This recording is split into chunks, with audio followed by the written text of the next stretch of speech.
International Raceway, the fastest track in the West. So it's all high speed, very little braking, and it just, it rewards a fast car. Because the average speeds are so fast. This is all a third to fifth year track. And they just resurfaced it, and there's some turns on here that are infamous, like the decreasing radius turn 9. It's a all or nothing corner, so if you commit, you can get out of there really quick. If you don't, your competitors will catch up to you. It's a lot of fun.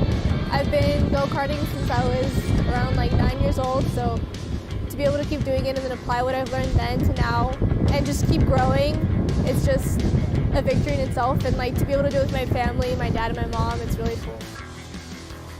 There's no money in this. It's for a trophy, and even for the people that don't get the trophy, you're battling with the guy next to you, and that's the reward. Their goals are the same as yours, but everybody are great people. They're great to hang with, and they're great to race with. You trust them. There's some really cool people, all kinds of walks of life. I've actually made friends from people I've had incidents with out on the racetrack that I might not have really liked, and now they became very, very good friends over the years. So that's why I'm here. I love how it feels to be here, and I have so much more to learn. I have so much respect for everybody out here, and that's what I wanted to add. Because being much less experienced and being in it but not in it to the degree that my father has been for so many years, when I come here I feel the camaraderie, and there's such a mutual respect across the board. You could have a lot of money, a little bit of money, 600 horsepower, 200 horsepower, but everybody's here for the same reasons.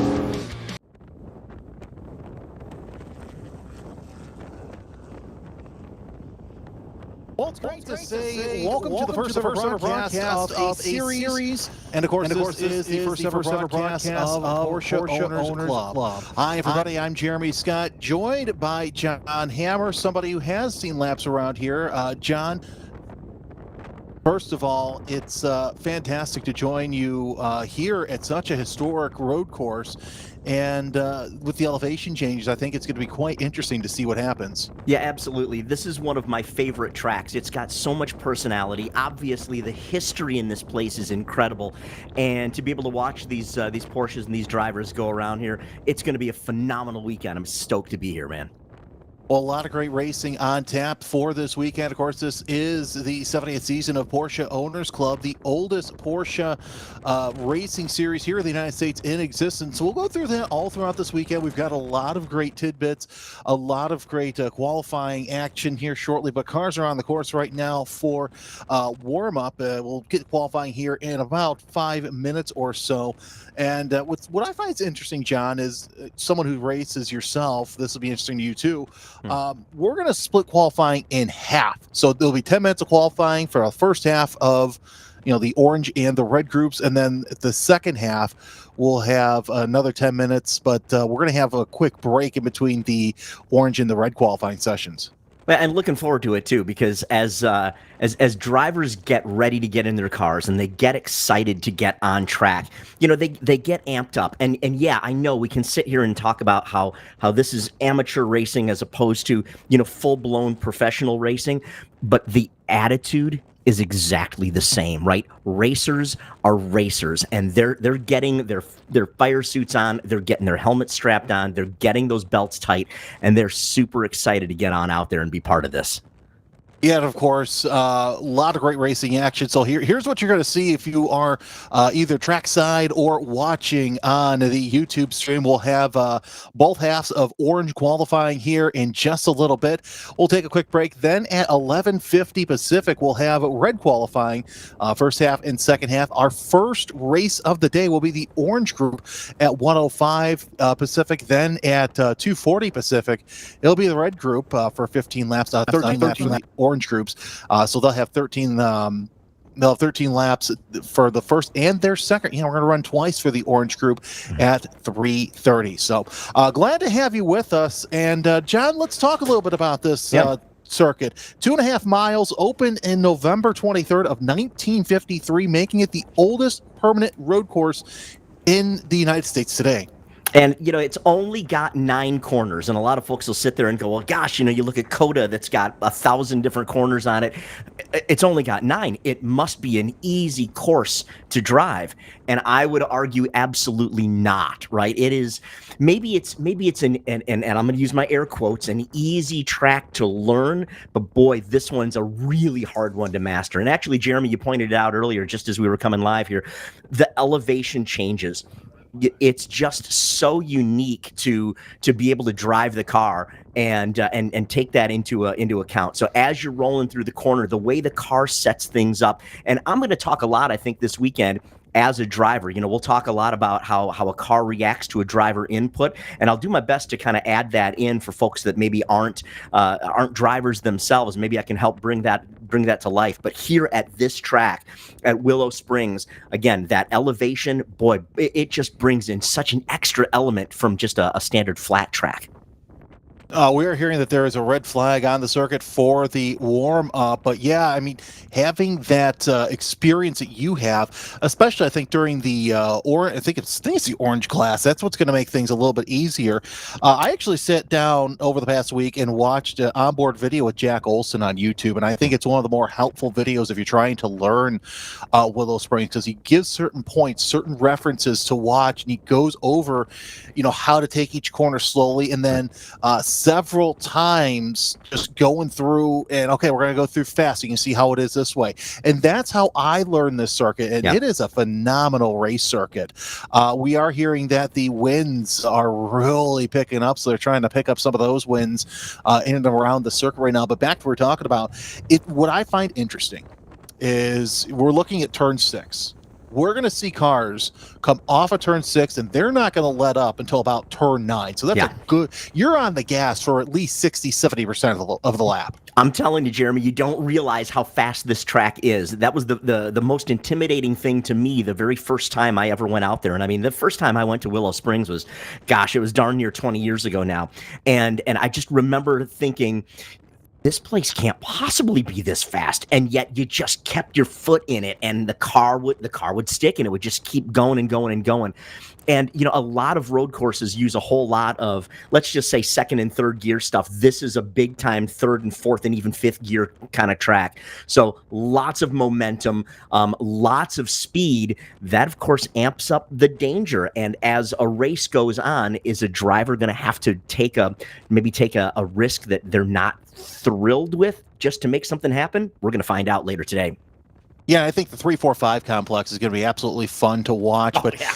Another thing, you take a look at this camera that we have around turn 7 and 8, is cars are on course for the first half of qualifying. This is for the orange group once again. So we'll cover the orange qualifying here shortly. There's hardly any walls. You don't see that too much in motorsports because it's either walls, Tech Pro barriers, or gravel, or which. Don't get me wrong. I'm very happy that we're going back to gravel because that needs to happen, but or paved runoff. Yeah, and that gives. I'll go back to taking a risk, right? Knowing that you've got a little bit of extra, maybe a little extra runoff room. Can you put a wheel or two off and still make it happen? When you've got space, when you don't have a wall right next to the track there, that gives you the opportunity to take that risk and figure that there's a good chance it's going to work out in your favor. Maybe not always, but there's a chance.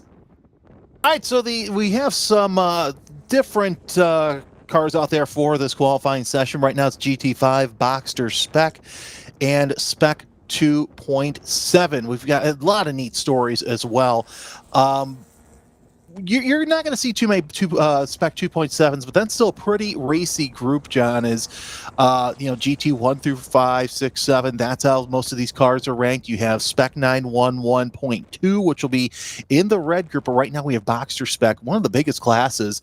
I like to hearken it to almost a Spec Miata because it's just such a popular class here in Porsche Owners Club. Well, and spec classes in general are a fantastic way to go racing. If you've ever thought to yourself, "Gosh, it's fun to watch this," or "Gosh, I'm a Porsche Club member. I'd like to do something else. Where can I get started?" And I'll tell you, that's something that POC is great because it's got all of those different steps, right? Those ladders that that ladder that you can climb and start off with a lower end car, build your skills, and then kind of keep coming up and up and up. And it's just, it's such a, it sounds cliched. We come here for the cars, but we stay for the people.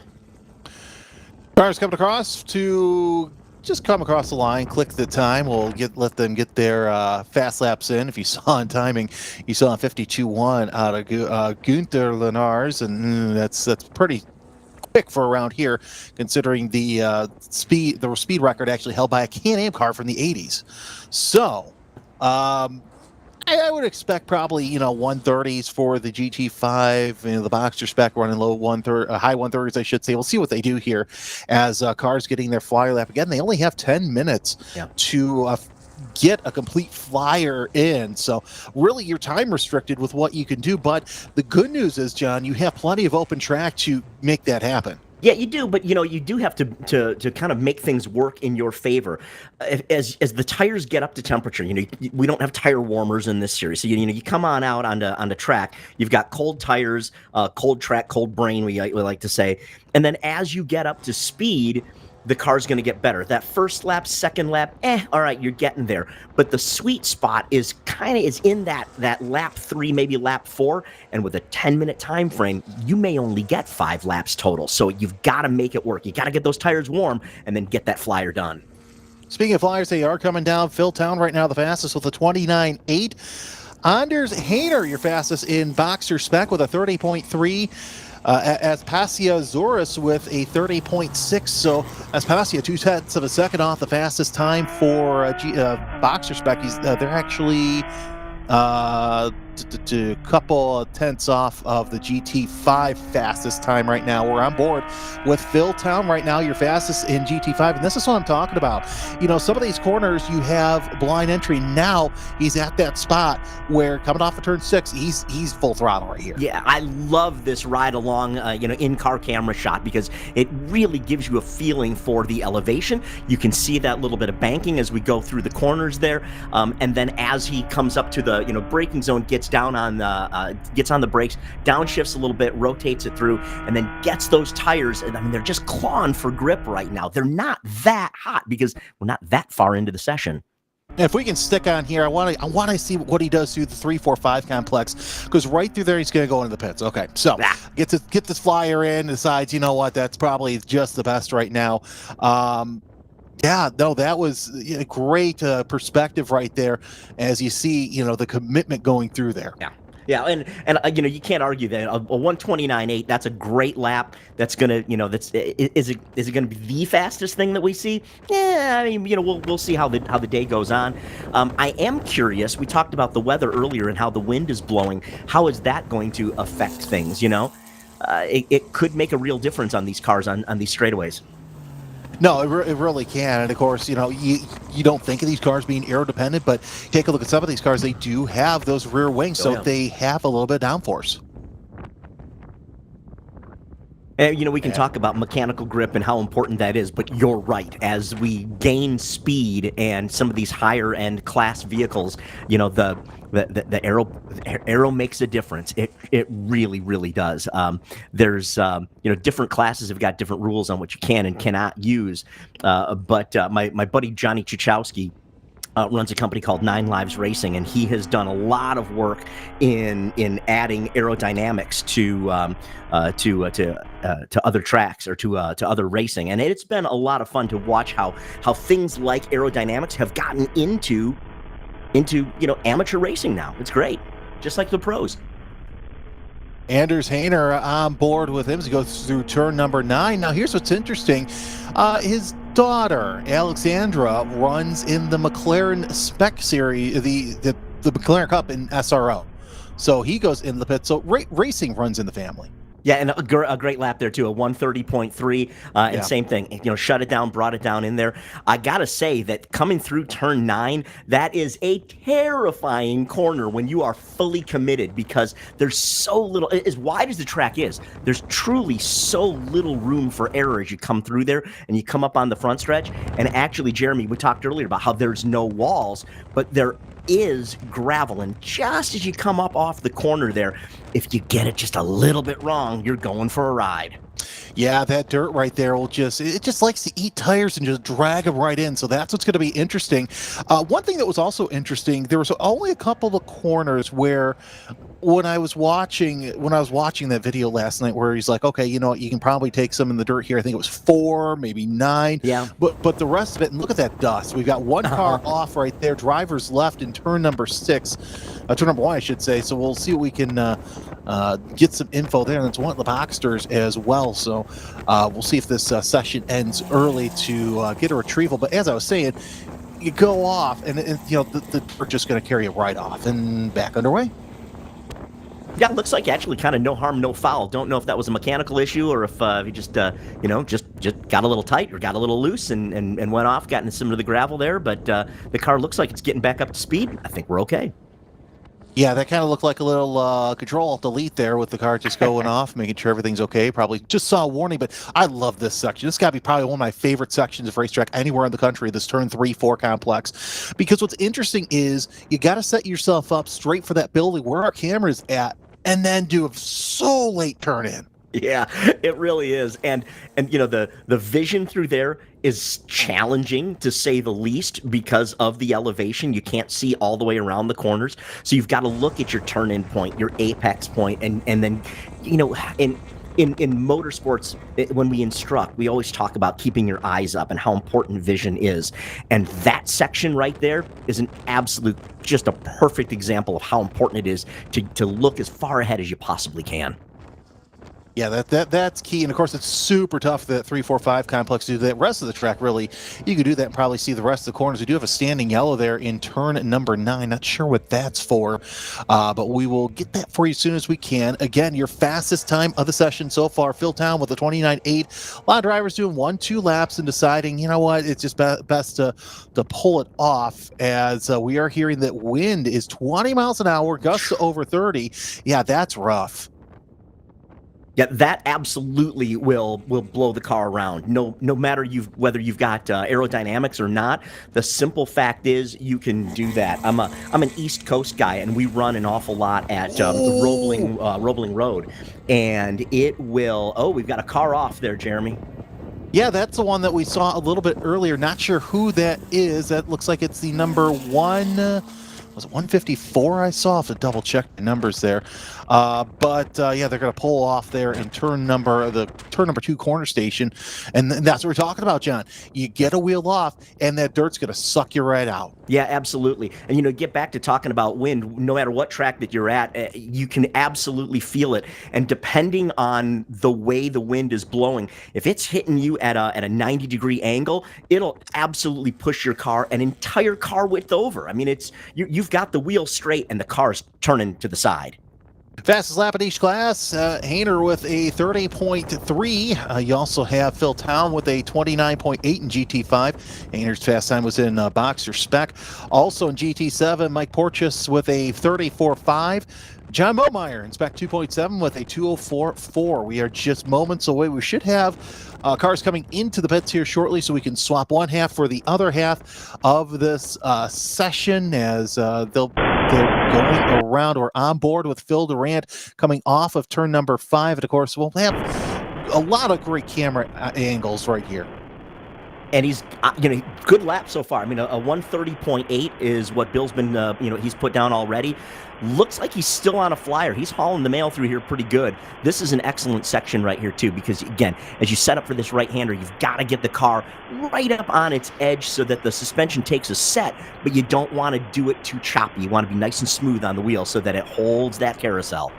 I think I saw close to 130 going into at the 8-9 complex, bottom right. That's where your speedometer is, and he's one of the few that we've gone on board with that are staying on track. So let's hang here, because I definitely want to see the second half of the track. We've seen the back half of the track. Let's see the front half right now.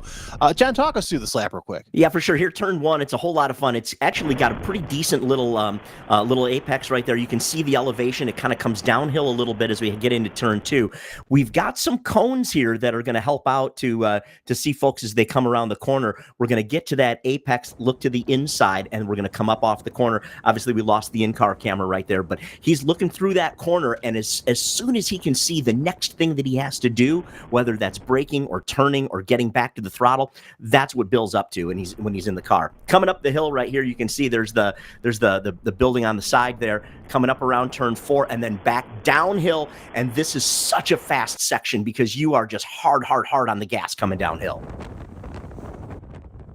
So quick through here, and yeah, I love this shot too because you can see him come down from 4 all the way into where they need to turn in right there at turn number 8.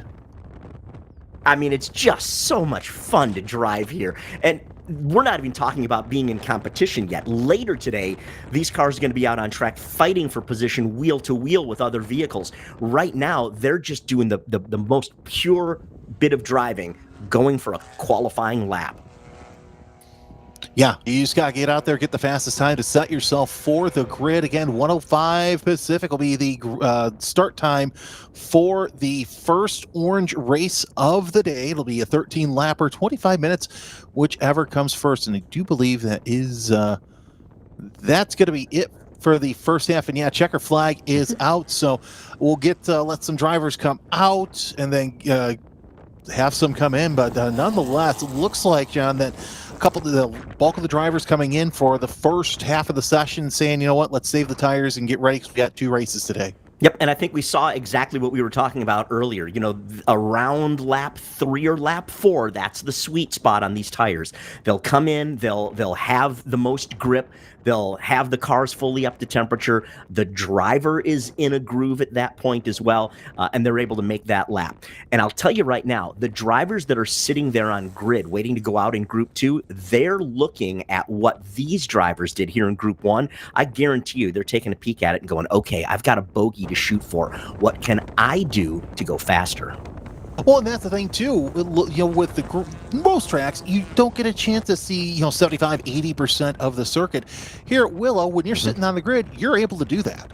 Yeah, and that's really a lot of fun too, because you can see, and I find that actually a really interesting point. You know, folks that aren't into racing, and I'll use my air quotes on that one, you know, they don't necessarily see a car that's understeering or oversteering, and as they're on the edge. You know, let's be honest here, we're car nerds, we're in the hobby, we can see that kind of stuff, and I'm promising you that a driver sitting on the grid can look up over the nose of their car and watch these other drivers go through, and they're looking, I mean, right there on that camera shot, you can see how the wind is blowing the plants around. They're looking, how is that affecting things in turn 1? What do I need to do? And they're thinking about all those little things. And I know it doesn't sound like much, but gosh, you know, a tenth here, a tenth there, all of a sudden that's going to add up. If you make 2 small changes that are worth a tenth of a second, well, that could be a 2/10, a quarter of a second. That's enough to get you on pole. Cars on course for the second half of the orange qualifying, and here's what's interesting. I'm even watching the plans, John, and what that's telling me, okay, the 2 straights that I have to worry about, I'm getting a strong crosswind. Yep, absolutely, and it's gonna blow you around, and that's important. You've got to keep that in mind as you set things up. Like turn 1 there, for example, is a really great example. I mean, you're hauling the mail. You know, you get a good launch coming out of turn 9, coming up the front stretch, and it's not a big braking zone at turn 1, so you're carrying a ton of momentum. But if you've got a wind blowing across you, that can really, really mess things up for you. And then, you know, as you transition over, turn 1 is a left-hander, but then you've got to transition the car back to a right for turn 2.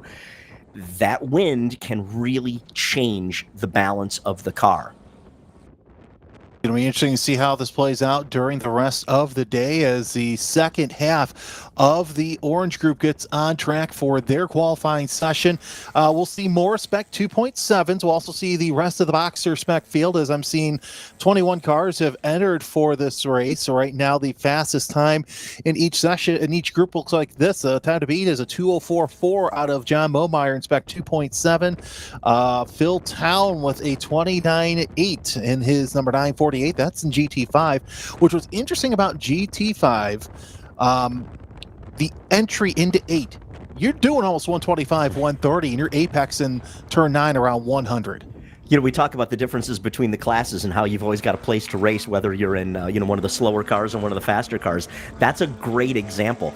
It is a lot of fun to be in, obviously in the fast car, but it's also a lot of fun to be in, the slower cars as well. But when you're on track with different classes, because it gives you the best view of anywhere to be on that track and to watch those cars come by you. If let's say your car's only doing a 105 and somebody's coming by in a GT5 at 125, it's exciting to be there to watch that. And you can learn, you can watch their motions, and you can see what they do and adapt that to a slower car from a different class.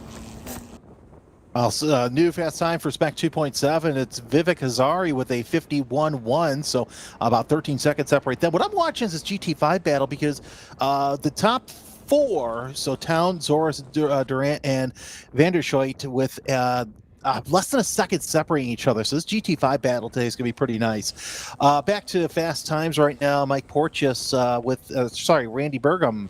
No, it's Porteous with the fastest time, 34.5, and Anders Heiner with a 30.3. So lots of qualifiers right now out there to get their fast time. We'll see what the hot laps have to do.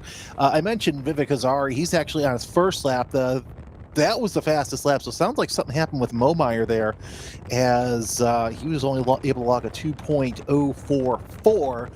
And of course, qualifying, best time to find out if something's wrong, because now you've got, if I do my math correctly, which I was told there'd be no math in broadcasting, got about 3 hours left till your race. Yeah, and you can see, too, I love that wide shot from turn 7-8 that was showing all the cars on track. You can see how everybody is spread out right now. They've all got their space. They're giving each other room. They're being respectful, and they're out there turning their best laps here in this qualifying session. We just got word from the booth that John Momeyer actually lost his roof, so ran a little topless. That's never good. Well, how about that? I can imagine that would have an aerodynamic drawback on the vehicle. So we'll see what Momeyer does later on. But again, these are the slower of the two cars, but that still doesn't mean that you still can't set a faster time. But right now, most of the fast times, those are actually in safe territory for the time being. I'm not seeing anything that really blows me away. You're seeing cars that are they're turning good laps, like that pair that we've got, those Boxsters that are on track right now.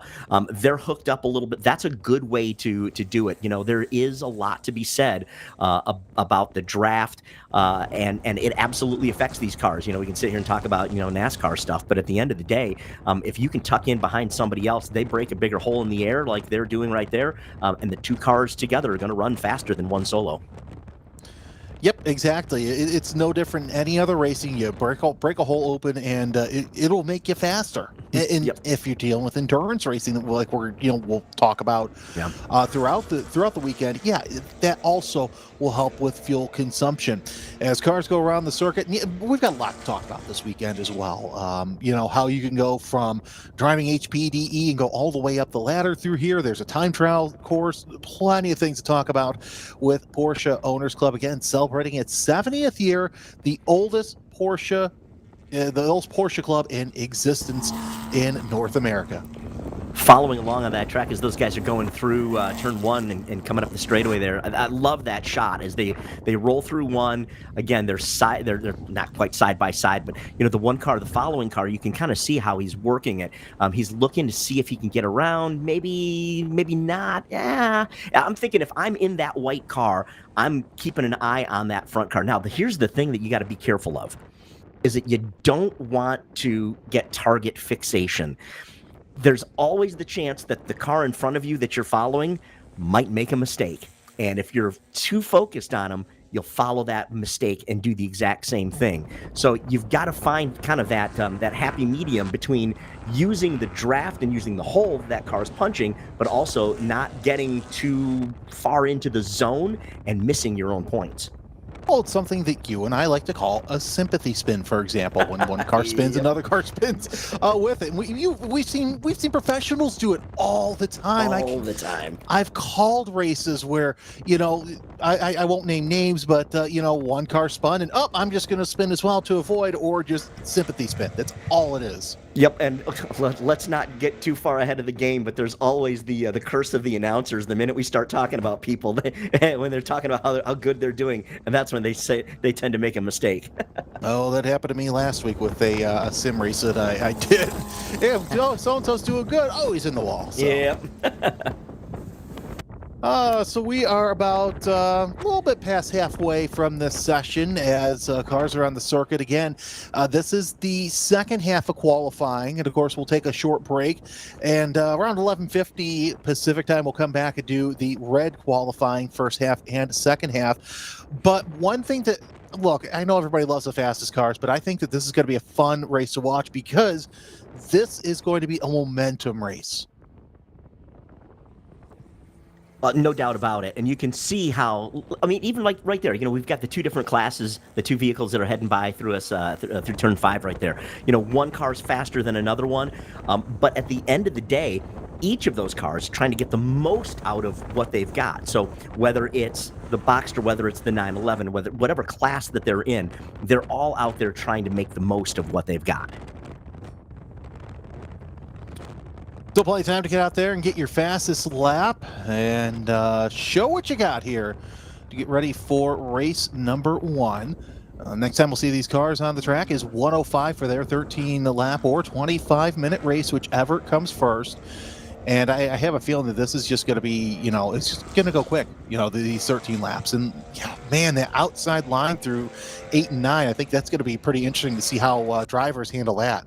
Did you notice a couple moments ago, one of the camera shots we had here, there was a tumbleweed blowing across the track right in front of the cars. It didn't hit anything, but I think this weather, we're going to have to keep an eye on this and see how that could potentially impact the race. If I'm in the car and I see a tumbleweed coming at me, I'm keeping my foot in it. But you can't argue that it's going to have a driver thinking, gosh, could some gravel get kicked up? Could some debris get out here? Could that take away a potential passing zone when I'm deep in the thick of it later in the race? Exactly. You really got to think about that. Yeah, I saw you when you were talking. I saw that tumbleweed. I go, that's going to be interesting, especially because when you get off of turn 1, that's going to give you a headwind. Then once you come off of turn 2, you're going to get that tailwind, and you don't want that tailwind pushing you too much through that 3, 4, 5 complex. Well, it's funny you should talk about that, too, because I was watching qualifying or practice for Indy 500, and we've had quite a few spins so far this week at Indianapolis, and they've talked an awful lot about the wind, the way the wind blows, and how it changes direction. As it's a big rectangle over there. So What is a headwind coming up one way is going to be a tailwind in the other, and it's going to hit you crosswise going through the corners. These drivers have to think that same way here at Willow Springs. Well, here's what's interesting, too. There's a lot of wind everywhere because in the Chicagoland area where I'm from, we had a dust storm, and we never have a dust storm. So wind's going to play a part in this. As you see, this turn 8 camera just a little shaky, and yeah, that's all because of the wind. But nonetheless, these drivers are going to have to really battle that wind. They may see an effect like you do in your car driving down the highway and having a semi pass you. Oh, absolutely. 100%, Jeremy. You're absolutely right. I think it's going to be very, very interesting to see if this continues through the rest of the day. We'll certainly keep an eye on this. Now, that said, the drivers still have a job at hand, right? Their job is to pass that car in front of them, and they've got to take into account everything that's there. So as the race goes on, as the tires heat up, as the brakes get hot, as the driver themselves gets tired, and as the weather changes, they've got to keep all of that into account so that they can get the most out of their vehicles. Take a look at your fast times once again. No change really. We're seeing drivers just get out there, log some laps. I'm trying to see if there's anything worth mentioning. No, really, everybody. Here's what's interesting too: 23 cars in boxer spec taking times so far. Separate by 8 seconds. You never see a class that is so tight. And it's weird to say that 8 seconds is tight, John. Yeah. But when you're talking about a spec class where almost everything is the same in the cars, 8 seconds is a really tight field. Yeah, absolutely, no doubt about it. And again, we go back to how exciting spec racing is, and it's so I live in the Charlotte metro, right? So I'm in Race City, USA, and we get a lot of people that are part of the NASCAR world, and a lot of IMSA teams are based over here as well. And it gets frustrating at times when people complain that NASCAR and IndyCar, those are just a spec series, man. Look, at the end of the day, that makes for some of the best racing because it doesn't always take the car completely out of the game, but it puts so much more effort on the driver.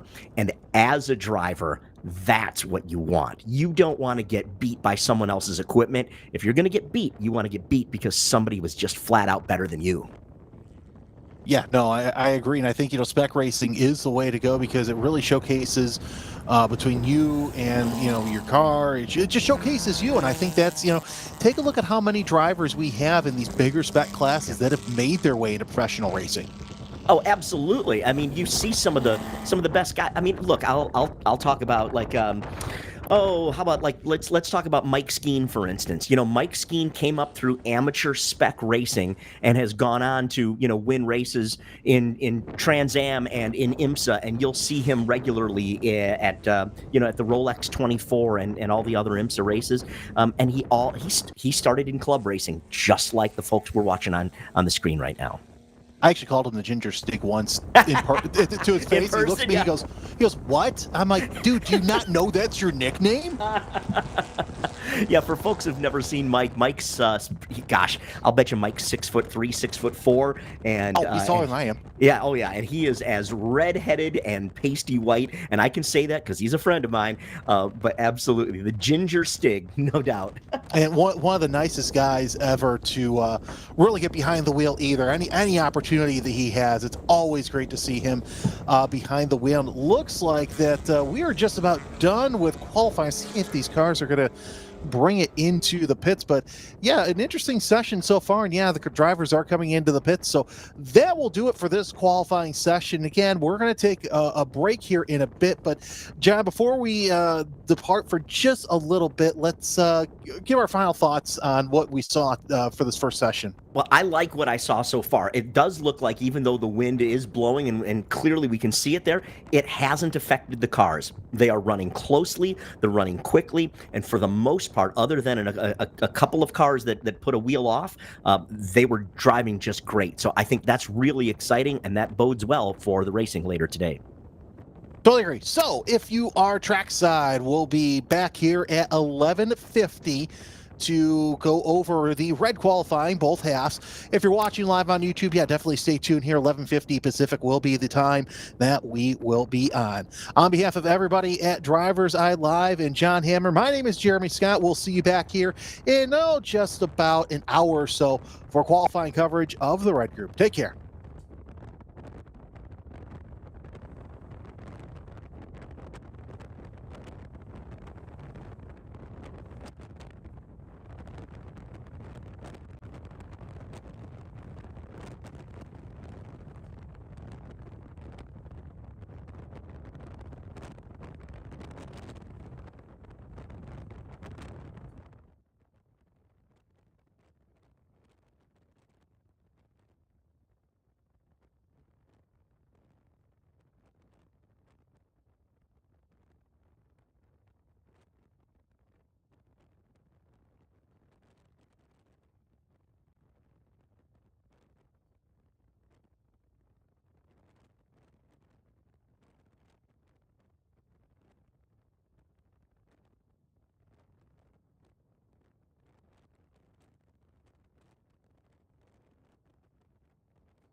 Well, welcome back to Willow Springs International Raceway. My name is Jeremy Scott alongside John Hammer as we're about ready to get set for red qualifying. John, we saw how the split qualifying worked. And I think it worked great because drivers had a lot of track time and a lot of track space, but now we get to see what we call the ground pounders get to do here in their session. Yeah, no doubt about it. These things are going to be fast, and that raises the stakes. If you weren't with us earlier, you could see now on the screen, you can see how the vegetation is blowing around. The wind has been a huge talking point so far this weekend here at Willow Springs, and that's going to affect these cars. It's one thing to do that if your car is going 100 miles an hour, but some of these cars are doing 130 miles an hour. That could really change how these cars are going to be handling here on track. So here's how the first half of red qualifying will go. It'll be the 991.2 Cup cars, then the GT2s, which will be the previous generation Cup cars and older. Second group will have GT3 and GT4 class cars. And we've got a lot of fast drivers here in this. Some who will be taking to the track for the first time this season with Porsche Owners Club. Of course, this is the oldest Porsche club in North America. It got its start back in 1955, actually 70 years ago yesterday. What a way to celebrate a birthday, huh? Let's go to the racetrack and go fast. I love it. Yeah, definitely, especially with especially a historic track like Willow Springs. So definitely want to thank you all for joining us here on our YouTube page for the first ever broadcast of Porsche Owners Club. Of course, can't do it without our wonderful sponsors in the upper right-hand side of the screen and DriversEye Live, giving us the beautiful footage of a track that, you know, I will admit, John, it hasn't been on my list, but it really is on my list now of places I need to get onto. You know, you absolutely do. And it's one of those great tracks that is close enough to, you know, the big city centers within California that it's not uncommon to see celebrities here, big name race car drivers, but not just that, but we're talking about folks from music and TV. I actually wound up on an episode of Snoop Dogg's Fatherhood, the reality show, while I was doing an event here at Willow Springs. That's interesting. That's actually a pretty interesting.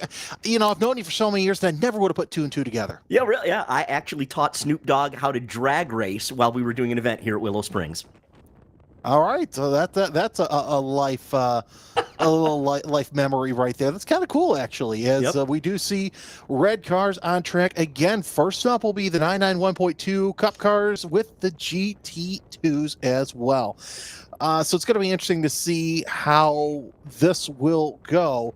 GT3, of course, this is not going to be as big as the second half, as we know that the GT3s are they're a big group.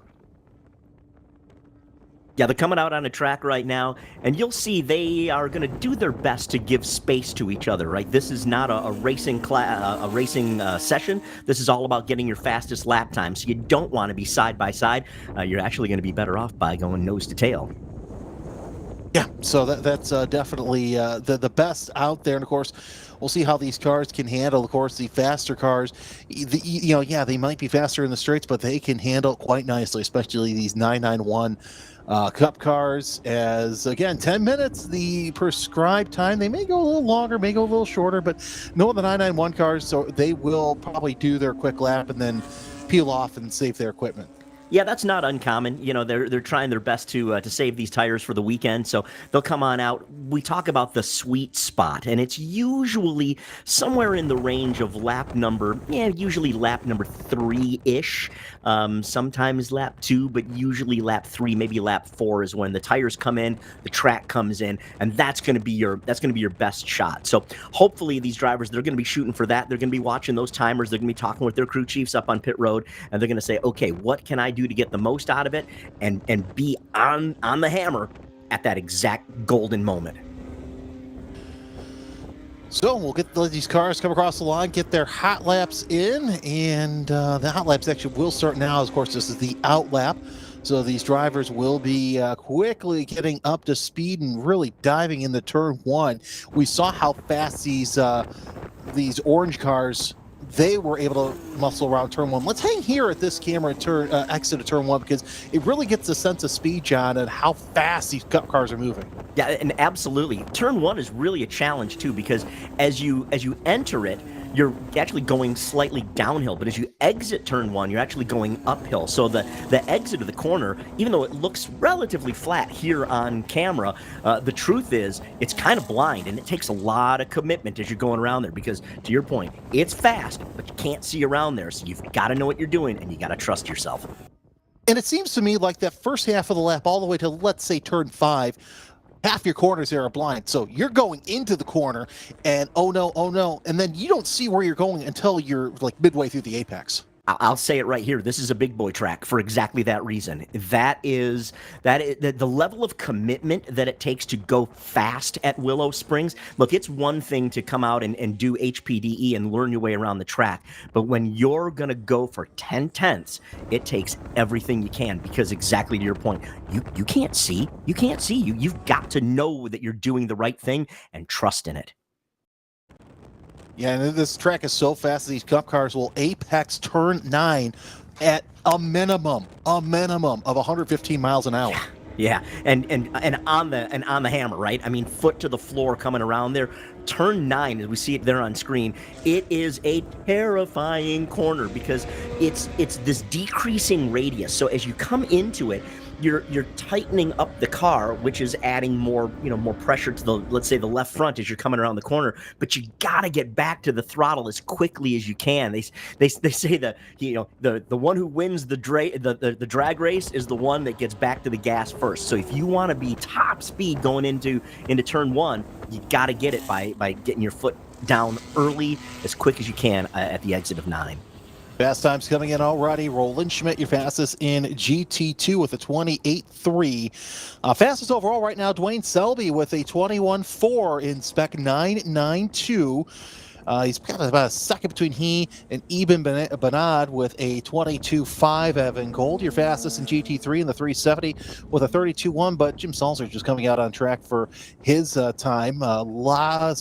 So drivers we got one car off right there. Not sure who that is, but we might have to go backing up a little bit. Probably eating some weeds right there, John. Yeah, at the exit of turn 2, interesting place. Looks like there's nobody there around him just yet.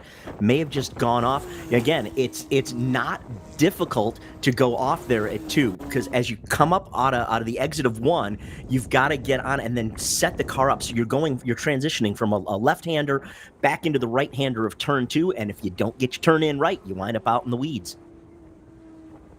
As times are falling throughout the session, Mike Monsalve with a 20.5 on his second lap. So that's the fastest overall and in spec 9.91. And yeah, you definitely don't want to go off here, because you go off, well, now you've wasted your flying lap. You've got to waste another lap to get the dirt off the tires. So you probably won't get a good lap in, especially if you have to catch up the traffic. Yeah, absolutely. And that's a real issue here, because with these 10-minute sessions, you're only going to get about 5 laps in realistically. So if you've just hosed lap number 1, lap number 2, you're going to take another lap and a half just to get together. And at this point, you're almost out of time. So that driver, I promise you right now, he's sweating bullets inside the car going, what am I going to do? In fact, there he is coming in right now. Looked to me to be the 124 of Greg Gorski. We'll see if we can get a confirmation on that. And it's kind of interesting, too, because Gorski, this is his first time racing with POC this season. Longtime Radical Cup North American racer. His trophy case in Radical Cup North America is long and wide. Recently, he competed in the 24 Hours of Dubai, actually in a 991.2. So we'll see if that is the case, and that's what I love about timing. If you don't know who it is, you can easily see who it was that went off and had the issue. Daryl Troster with the fastest time in GT2, 25.6. Out of the 3 cars out there. So plenty of time out there, lots of speed left to go as we are just about halfway through the session. Taking a look at the turn 5 camera, looks like we've got one car that's a little bit off speed. I'm not sure if he's just tucking in, maybe behind there, that red car that's coming through. He may have just let him through and let that white car through, seeing that he was on a bit of a flyer. That's actually something that you'll notice pretty regularly here in POC racing and amateur racing in general, is that you'll see a lot of good sportsmanship up there, right? If somebody knows that maybe they're not at 100%, or maybe they've already done their flyer, they'll move out of the way. They'll give some space for somebody that's coming by at a full head of steam. Yeah, you know what? It's just a sportsman thing to do. It's just let somebody else who is way faster go by. Oh, look at the bird. See, it's tough when the birds flying into the wind are almost still. So that's the kind of wind we're dealing with here today at Willow Springs. I think I even saw a wind advisory in effect here. So winds gusting pretty strong as we're looking at the exit of Castro Corner. That's turn 1. So plenty of time left for the classes to go through. Again, on track now, 9912 Cup Spec and GT2s. After that, we'll let those guys come off and bring on the GT3 and GT4 cars as the cars start to come in after making their fast lap.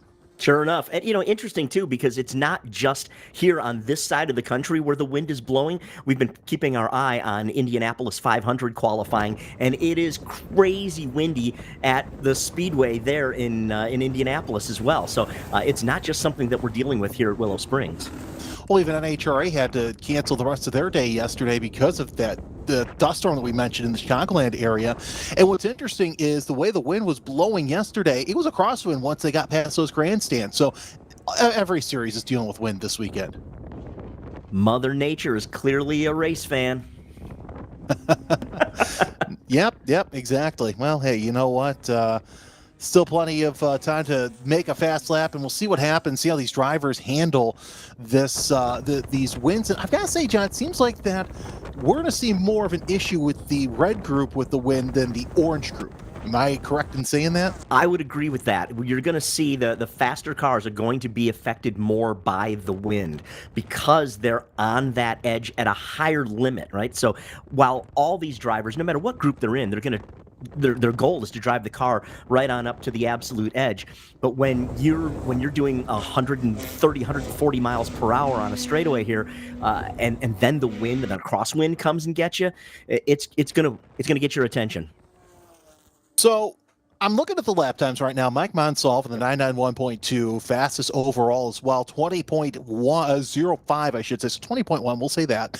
About 1.3 seconds behind is Dwayne Selby, but you have to go back to the rest of the field in 991.2 within a second. So while it looks like Monsalve may run away with the field, I think the second on back is going to be interesting, and that battle for the podium is going to be really fun to watch. 2:40 Pacific time for today's race, but that's going to make things a little bit more dicey, as the cool kids like to say. You know what I like about this? This is exactly the reason that we come racing, because in POC racing, it doesn't matter if you're at the pointy end or if you're at the back end or somewhere in the middle. There is always somebody to race. And look, we can sit here and say there's only going to be one winner in each race, in each group. But the truth is that we're here participating in this. We're doing this because we love this sport. We love this competition. And so whether you're fighting for first or you're fighting for 15th, that's what's exciting. There's somebody always there to race with. So we're talking about the wind, and we're getting some information from the sanctioning body as well. Basically, so here's the difference of how these cars are handling the wind. We're hearing the 991 Cup cars are running about 90 seconds off their normal pace with this wind. But the Boxsters that we saw in the last group, they are running normally. Yeah, interesting to see how that, how the weather is affecting these vehicles. And the drivers have to deal with it, right? They've got to think about what that means. So that's pretty impressive to see that the weather is going to make such a difference. Well, and you have to stop and figure too. You take a look at Porsche Sprint Challenge or Porsche Carrera Cup, and how one bump will cause maybe a half second a lap damage to the driver. So these Cup cars are they're much more aero dependent than we saw the Boxsters earlier. I think what's going to be very interesting here, too, is that the rest of the field behind Monsalve, they're going to be wondering, what is it that he's done? How is he dealing with it so much better than everyone else? Because clearly he's got something figured out by having that much of a gap on everyone else. I was going to say, yeah, because I went from the class to the overall here on live timing on Race Monitor. And yeah, you got Monsalve, who's basically clear ahead of everybody else. You have to go all the way back to 8th to find something a lot more than a half second, and that's Jeff Steinbeck, your GT1 fastest qualifier with a 22. Evan Golden, GT3, 2.2 seconds behind Jeff Steinbeck. So it's going to be tight for 2nd through 7th overall and splitting in class. Yeah, we can see more cars coming in now. They've enjoyed their track time. Now they're going to bring it on in. Looks like we'll probably be, just a few minutes away from getting our second group out as well. Yeah, so it looks like Checker Flag came out on the first half of qualifying. So we will see what the GT3s and the GT4s have for us. As your fastest qualifier so far is Mike Monsalve in the Spec 991.2, provisionally on the front row alongside Dwayne Selby. And there'll be Garrett Weisling in the 722 alongside Greg Gorski in the 124. And Anna Pritzku with Eben Benad in row 3 provisionally. We'll see what the rest of the field could do. But interesting note about Anna here, she is actually a space engineer with Virgin Galactic. You have all these you stop and figure, look at all this open space, and you see these space companies. They do stuff out in the desert. So it's no surprise that we see a space engineer also moonlighting as a race car driver on the weekends. I'm not surprised to hear that at all. I will say that that's one thing that I've always found very interesting about motorsports are the backgrounds that people come from, and it is not surprising to see an engineer. I wonder how Anna thinks about, from an engineering standpoint, thinks about driving from an engineering standpoint. Well, here's the thing: she's in her mid-20s and actually started in karts. In that glory era, as I like to say. I mean, we're still in it because there's still a lot of great karters all throughout the world per se. But you got to stop and figure, when she started karting, that was about the time that we stopped pinching the air boxes there on the straightaways. No doubt, right? Absolutely. Hey, our next group is out right now. Looks like we can see these guys coming up. Turn 4, they're coming around there. That, by the way, that turn 3-4 complex, one of my favorite places on this track. It moves the car around so much, and it's such a challenge from a driving standpoint. It really keeps you on your toes. Watch for action as they come through there the whole weekend. I wouldn't be surprised to see that. Well, so far 9 cars have come out on course for GT3, 1 for GT4 so far, and I want to end.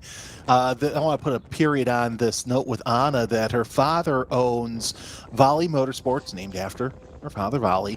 She's been a track rat her whole life, and of course, Volley has about 20 customers out at the race circuit this weekend. So if you're watching on our stream, hopefully you guys are enjoying this weekend full of racing and on-track action as well. Green flag is out for our GT3 class. We'll let them get their hot laps in, and we'll let you know what the flyers are as cars are just slicing and dicing all around. Let's see if we can keep everybody on track. It was a good first half of the red session. Let's see what we can do here for the second half. I like this format too, Jeremy, the way they split things up into the 2 groups. That way it keeps the traffic down, and it allows the drivers to really work hard on what they're doing and not worry about trying to get through traffic. They can sit there, they can feel the car out, and they can look to give their best lap. I think that's a great format. Well, and John, let's talk about that, because you, as a racer in the Southeast, I know how popular your series is, so I know what kind of car count you have for your group, because you run in groups. You don't run in just what class you have. Yeah. How do you approach having all cars on circuit? Because I imagine if you guys had this, life would be fantastic for qualifying. Yeah, for sure. In a qualifying session, it's always nice to have open space and you're not getting caught up. But you're right. We do similar deals where we've got multiple classes on track during qualifying. everyone's goal is to get the fastest lap that we can. You know, we did talk earlier today about drafting, and I will be the first to admit that there are times when we'll use a car from another class to get a pull. They may catch us eventually up on the straightaways, but you know, we're just as quick in the corners, and that will help pull us along and maybe get us an extra tenth or two. And we do talk about, you know, a tenth or two can be the difference. The race I had just a couple of weeks ago, we had 6 of us that were all within 0.3 of a second of each other after qualifying. So every little bit helps. It really does, especially, you know, like these bigger tracks that have longer straightaways. You know, one of my favorite qualifying sessions to call is at Road America, because you can draft 10, 15 cars at one time, and it's usually the driver that's sitting in the middle that gets the best time, because they are, you know, not only they help them break through the hole, but they've got a big enough hole to break through to catch up with that speed. Yeah, it's a lot of fun to do that. And you know, it's kind of exciting, because if you are on the ragged edge, but you're coming up on another class vehicle, everybody's got to play nice together, right? We all want to survive. We all want to get through. So it does take an awful lot of, well, we've used the term sportsmanship already today. There's a lot of sportsmanship going on out there, and it not just in qualifying, but when we get out there in wheel-to-wheel racing as well. You know, there's kind of a gentleman's agreement, if you will, that you don't race out of class. You don't want to influence somebody else's, but if maybe you know, if you've got a buddy out there that's in a different class and you see them coming, maybe you can help a little bit. Yeah, I mean, you don't want to negatively influence things, but anything you can do to maybe get out of the way and let that race come flying through, that's a good thing.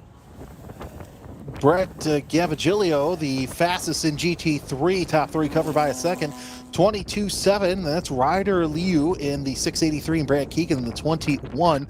Those are your top 3 so far in GT3. Only one car in GT4 so far. That's Thomas Stone with a 30.5. But yeah, looking at these gaps from 4th on back, yeah, almost everybody's going to have somebody to race with here in GT3, but Gavigilio having to deal with open track, so he's able to open up a 0.7 of a second gap between he and Liu. But again, that almost means apples to oranges sometimes. But when you have somebody like Mike Monsalve with a huge gap like that in qualifying, he's going to have the front row overall. Oh boy, yeah.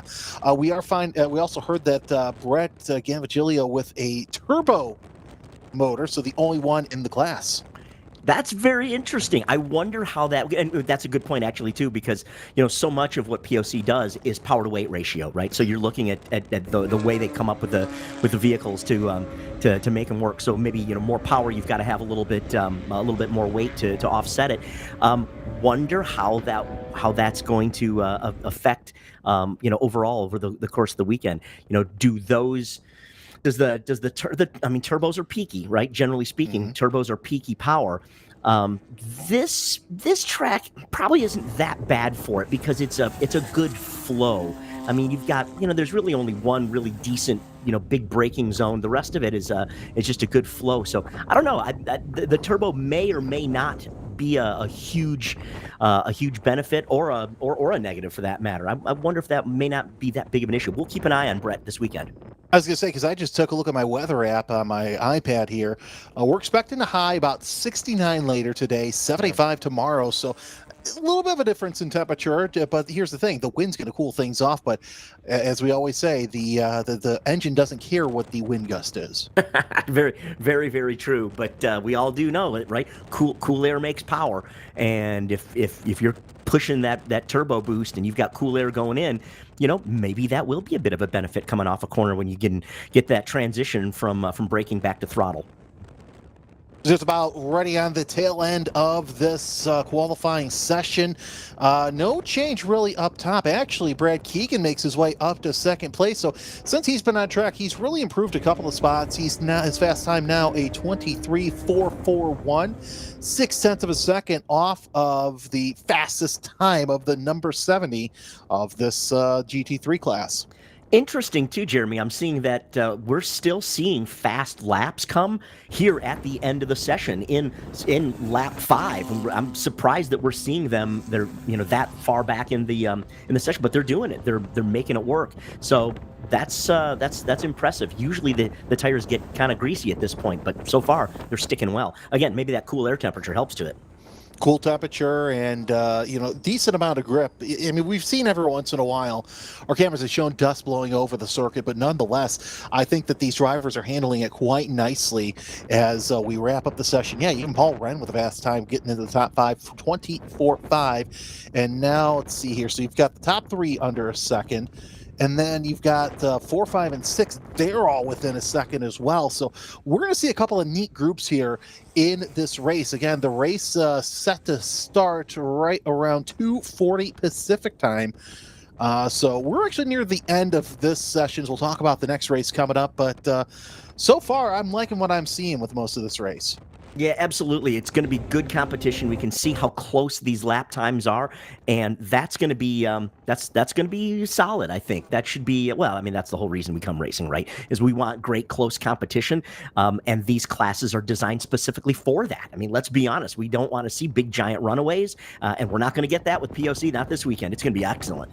No, because everywhere we look, we're going to see a bunch of racing. That's why I love the multi-class racing when it comes to these amateur series. Is because you may have somebody who decides to run off, play rabbit, run off and hide, but you're still going to have those nice middle of the pack battles where they may not be battling for a podium spot, but it's still probably some of the best racing you're going to see at the racetrack. Oh, 100%. And I guarantee you that come later Saturday night, later tonight, sitting around in the paddock and, having a couple of barley beverages and, and smiling and telling lies about how fast we were when we were much younger, everybody's going to be having a great time. And that's what amateur racing is all about. That's what club racing is all about. It's just so much fun to be around so many like-minded people. And when you can, do it and do it safely and do it quickly, what a sense of accomplishment. What a blast.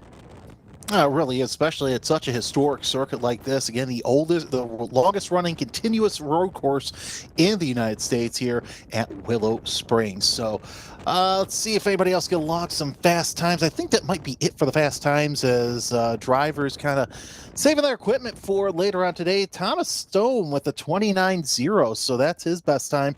The only competitor in GT4 as we watch our turn 9 exit camera. And yeah, indeed, drivers starting to make their way into the pits and getting ready for today's race. Now, today's race, again, for the Red Cup, it'll be the only race for them today at 2:40 as drivers is coming around again. This weekend, Red has 2 races. Orange Group have 3 races. Lots of track time. Yeah. No doubt about that. That's, again, another benefit of having club racing, right? Where you can actually maximize your time out on track. And that's so much fun to get on out there. Look, anytime you tighten up the belts and you get out on track, it's a good thing. But, the more seat time you get, the better. So Mike Monsalve, your fastest overall with a 20.05. Other classes look like this. GT2, John Heldman in the 697.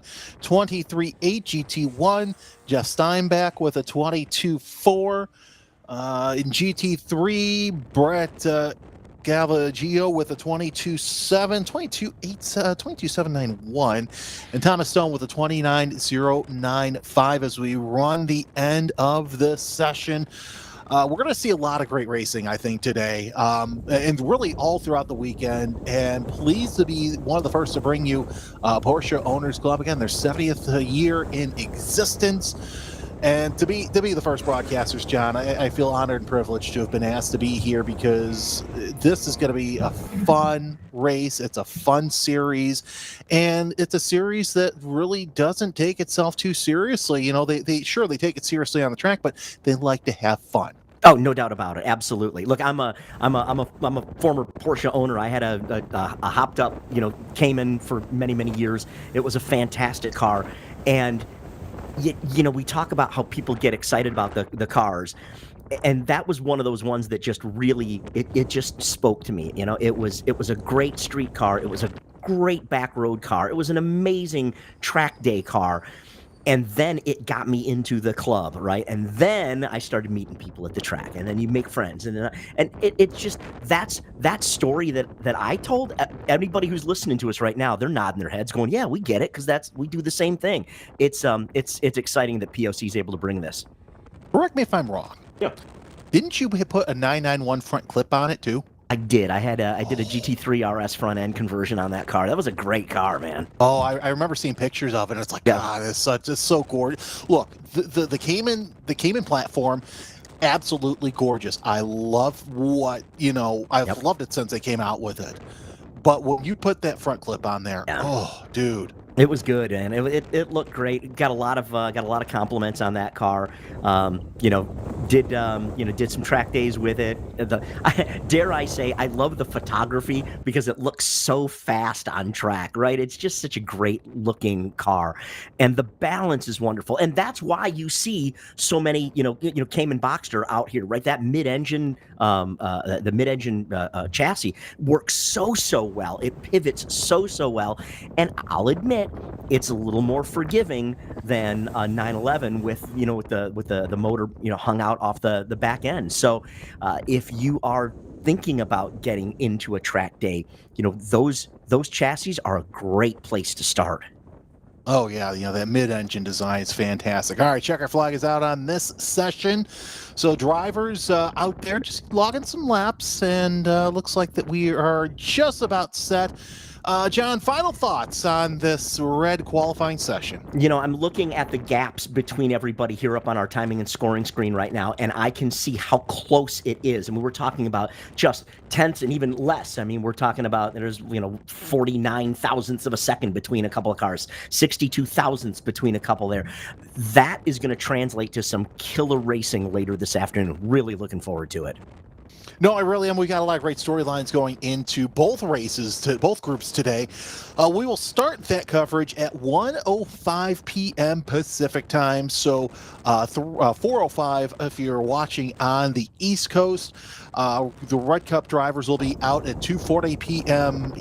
Pacific time. So that's going to be some fun racing as well. Orange drivers will be making 13 laps, 15 laps for the red drivers. Each and every group has a 25-minute time limit.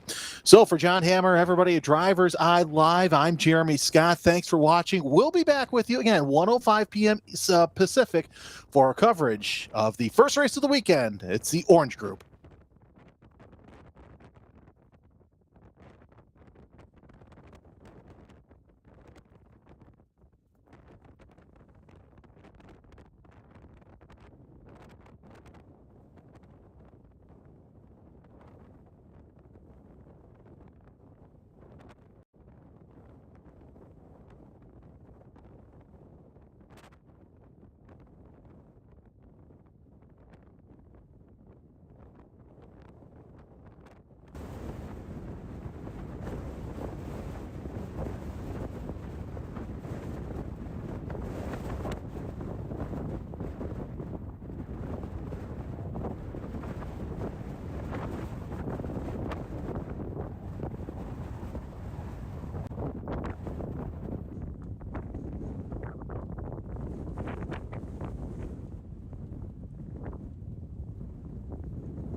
Welcome back to Willow Springs International Raceway, where we are set for some racing. Hi, everybody. I'm Jeremy Scott. Great to have you with us on this first ever Porsche Owners Club race that is being broadcast live to the world on YouTube. Of course, we want to thank DriversEye Live for providing the cameras and all the know-how for this race. Joining me today is a good friend of mine who I've known for, what is it now, 15 years, John? Oh, absolutely, no doubt. I'm sure it's maybe more than that. I don't know. It's a long time. Yeah, now time flies when you're having fun in this industry. John Hammer joins me. He's a racer in the Southeast, so I'll give you basically his insight to what he sees what these cars are doing on the circuit. This is our first race of the weekend. It is the Orange Group race, so we'll see Boxer Spec GT7, GT5, and Spec 2.7 as well. A great mix of cars, and we saw during qualifying how close things can be. And John, this is going to be very interesting, especially with the wind. We're not going to see too much of a difficulty with these cars as we did with the red group on race number one, qualifying number one. Yeah, absolutely. It's interesting, too, because the cars are quite close together. I mean, there's no doubt about it. The competition is going to be fantastic on this one. Looking forward to it. But you're right. The fall off between the two classes, between orange and red, was noticeable because of the weather. The faster cars absolutely were affected more by it. Yes, we'll see how this handles. Of course, we've got 33 cars that have entered. We're not going to run them in rows of three like they will next weekend in central Indiana, but nonetheless, a very tight field as we will have a grid walk here in moments.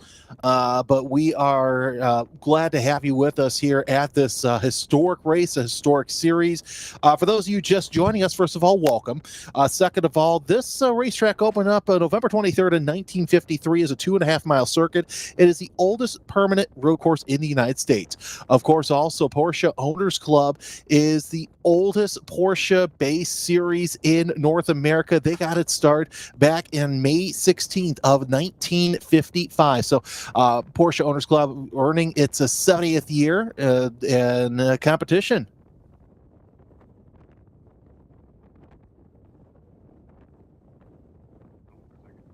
So nonetheless, we are just about set to get this going here shortly. This is the first of 3 races today. Right now, we'll have the orange race. Immediately following that, around 2:40 Pacific, we'll have a 15-lap red cup race, and then the orange group drivers will come back out at 3:30 Pacific for a 13-lap race. This weekend, the orange group will be running 13 laps, while the red group is running 15 laps, 25-minute time certain races, no matter what. So, John, this is very interesting to note that we have either time certain or if we can get to the laps first. I'll be curious to see how we go. I mean, to your point, 13 laps, that's a pretty good time. I mean, we're running, less than 2 minutes per. So we'll see. If we have cautions, that could limit the amount of laps. And of course, we also saw during qualifying a couple of drivers, kick a little bit of dust up, go off course just a little bit.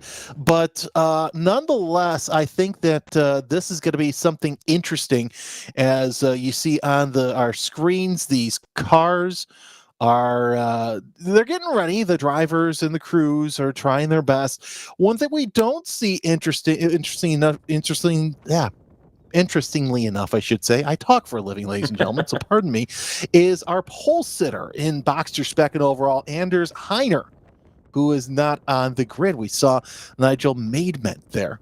Now that's going to be very interesting. I mean, maybe Anders is just late to grid. Anders not known for being slow. Kind of a cool backstory on that.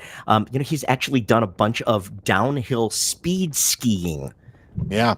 I can't imagine going that fast on skis. I've crashed enough race cars in my life, Jeremy, to know that I need 4 contact patches and a roll cage. Yeah. Yeah, exactly. It's yeah, I'd rather keep all. I always say if I'm on track, it's four wheels on the ground, a cage around me, nicely belted. Right next to him is Rob Walker. And of course, we're looking inside Nigel Maidman's car right now, but Rob Walker also a pretty fast hot shoe. So fast that he actually runs IMSA Porsche Carrera Cup North America right now with Jared Thomas. What I like about Rob Walker's car, some of them actually look like Herbie the Love Bug. How about that one? As you can see, our cameras coming on down the grid walk here. We're kind of taking a peek at everybody. Murray Wonderly, the 614 car, is going to start on the outside there. Yeah, in row 3, it's Paul Filsinger and Chad Carnevale. We're making up row 3. Row 4, Branimir Kovac and Alexandra Heiner also running. Row number 5 going to be Keith Natchuk, and to the side over there is going to be Chris McDuff. In row 6, Chris Kiefer in the 997 and Dustin Williams in the number 595. Starting 7th row, Bob Chang in the 727 car, and on the side there's going to be the number 520 of Stefan Aseo. And we're still in Boxster spec. We got to go all the way back to row 11 to finish this, but row 8 is Alain Stad in the 619 and the 660 of Diane Cafferata.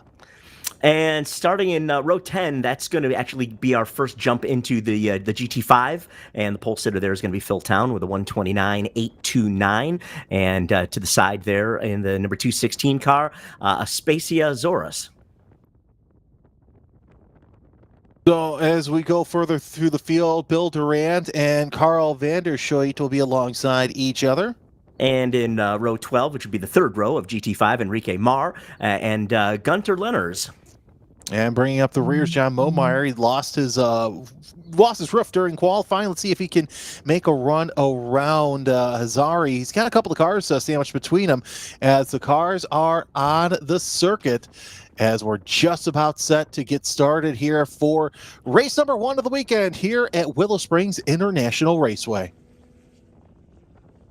Should be a great race with Boxster Spec. We've got a great group of folks there, followed also then by the GT5, GT7, and then the Spec 2.7s. The GT cars, if you're not familiar with the way this goes, that's actually a horsepower to weight ratio based on performance. So the idea here is that if you've got more horsepower, you're going to have to carry more weight to kind of keep things even, but it allows the teams a little bit of wiggle room. They can make some choices on those GT class cars. And of course, also what's interesting too is the Spec Boxster.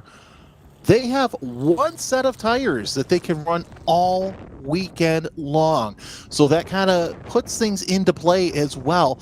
We'll see how these cars race. They've got 3 races and a qualifying session to go through tomorrow. So they have counting this one, 4 sessions that they still got to use their tires on. And I love that idea. That's a fantastic idea.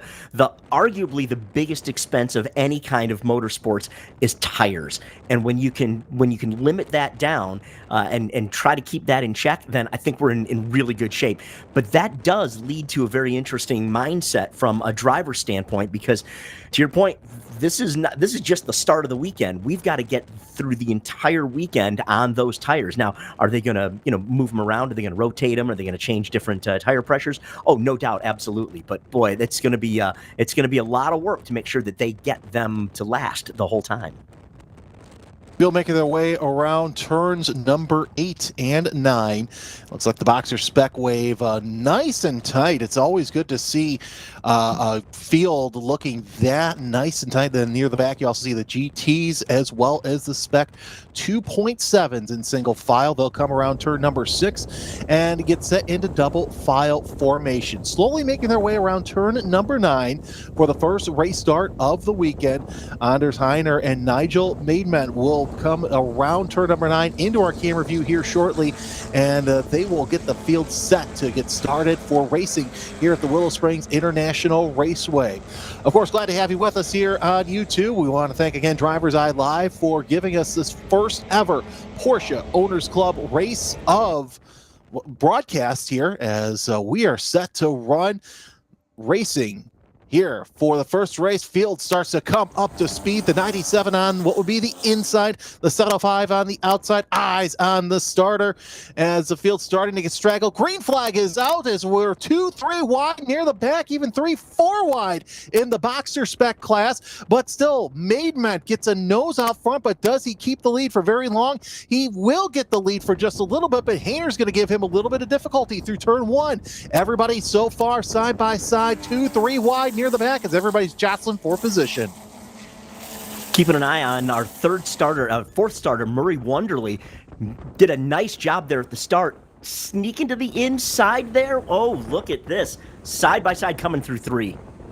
Top four have strung out single file. Wonderly and Filsinger right now in a battle for position. As you see in the background, the green flag is out for the GT7, GT5 Spec 2.7 class, as now we've gone into single file formation through the 3-4-5 complex for the Boxster Spec class. Look who's jumped out in front. I believe that's the 918 of Porsches that's gone in front right now. But yeah, we're jostling for position already in that wave. As we're watching the turn two camera right now, things are starting to even out just a little bit quickly, as now you see the Boxster spec, your top three of Maidment, Heiner, and Rob Walker. They're starting to inch up to a healthy lead. We'll see what happens this next time by when they come by, but nonetheless, look at that single file stretch of Boxsters. They sure do look fantastic, and that's what we talk about when we look at racing like this. They're so close, no matter where you are, from the front to the back of that pack. Every one of those drivers is working hard to work on that position. But that's it. It's a spec series. The cars are very, very similar. There's very few changes in between the two of them, and or in between all of them, and that makes for some pretty fantastic racing. In fact, looks like we've got some action up front, Jeremy. Yeah, we do. This is the battle for fourth place between AAA Paul Filsinger and the 318 of Branimir Kovac, as they're side, but they're not nose to tail. But you see Kovac back there trying to get in the mirrors of Filsinger. We'll talk about that in a little bit. But Filsinger is trying to get in that top five, but also a tight battle for the lead as well between Maidment and Heiner. Maidment got a good jump there as we are on board with the pole sitter Anders Heiner, and we're talking about that 3-4-5 complex. A little tight on the brakes that Maidment was, but it looks like that Heiner able to get a good run off of turn number 5 and into 6. Yeah, the launch off of 6 is fantastic. I love watching him get the power down like this. And he's going to, looks a little bit wide. Is he going to maybe show a nose? That's a great tactic that you'll see these drivers do. They'll go a little bit offline, and if you do some HPDEs, that's not normally what you're taught to do. But let's be honest here, it's all about getting inside of their brain and kind of messing with it. Have that driver up front, have Maidment looking in his mirrors. And Maidment a little quicker through the 8-9 complex, but we saw on that backstretch that Hayner was really good there through there, able to get in the gas just a little bit easier.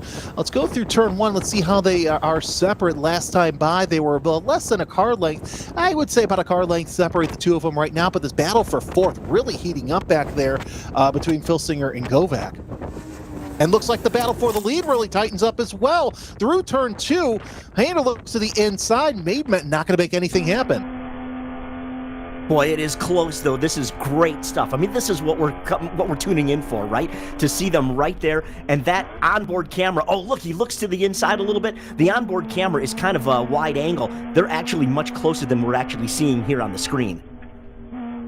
Yeah, you saw that look to the inside through turn three. And of course, look at this top five battle. It's really starting to bunch up between Maidment, Hayner, Walker, Filsinger, and Kovac. 1, 2, 3, 4, 5 separate your leaders overall and in Boxster spec. And of course, this is just going to heat up. Look at also back there. Aseo, Kefreda, and Robinson battle for 6 as well. So like we said in the qualifying show, there's going to be a lot of different lines, a lot of different battles, as look at how close Hayner is on Maidment. Yeah, they're looking fantastic coming around here. In fact, again, Hayner's looking to the inside as they come around the big sweeper here at turn 9, coming up onto the front stretch. I'm also watching that second group there, Jeremy, because that's starting to grow, getting very racy there as well. So we're talking about the battle for 6th. Aseo, Kefreda, I mean, right nose to tail there. That's fantastic stuff. Oh, look at who pops out to the Yes. inside. Detainer side by side for the lead. And of course, that is the closest battle. Of course, there's also a lap car up ahead. Look at on board is just a nose out front of Hayner. Hayner gets the outside high, wide, and handsome through turn number 2, but can he get that line through turn number 3? He has the chosen preferred line and gets into single file just as he gets around the slower traffic. Move Anders Hayner into the lead. Wow, that was fantastic stuff. Hayner absolutely showing the experience there, being able to work the undercut, get the nose inside, and now pull away by a car length. Yeah, but how much longer is he going to have to do that? Because look at Maidment going to have to deal with Rob Walker as well. Walker's one tough customer, but the battle for fourth also heating up. So you get a battle for first, possible battle for second place, and a battle for fourth place, all within this lead group. But look at Hayner already opening up about a 3-4 car length lead. So yeah, got a battle for second and a battle for fourth in that lead group. Also, that second group, John, that we're watching between Aseo and Gaffreda, it's really tightening up through there. It really is. In fact, Gaffreda's looking like he's trying to make a move here. In fact, we're watching him come down here into turn 8. Yeah, oh boy, that's good stuff right there. Oh, you know what? If you want racing action, this is the place to be. Little windy, little tough to see, but you know what? Here's the thing. Everybody nice and tight as they come down. The wind's gusting just a little bit. That's not affecting these drivers right now. Move Hayner to the lead officially. 1.1 seconds separates first and second place, but Rob Walker, he's really on that back bumper of Maidment for that second position. He wants a chance at Hayner here. We're working lap number 6 as 8 laps to go. But yeah, look at Walker to the inside. Looks to the inside there. That was a great move. Yeah, great move by Rob Walker, almost to that rear quarter panel, but now that's giving Filsinger a chance to get in on this position. Looking through the 3-4-5 complex, and I'll say this, Kovac now an interested spectator to see what happens with that battle for second place. Oh, this is just fantastic early on, neck and neck, corner by corner. I would expect Walker to make a move here in turn number 8. Yeah, I agree with that, but let's see how he sets it up. Kovac, however, I'm really interested in him because he had fallen back by quite a few car lengths and within a half a lap was right back there in the pack, so don't count him out yet.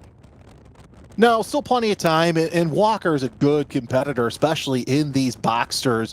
As watching that battle, and a little bit further back, you still got the battle for, I believe that's going to be 7th place now.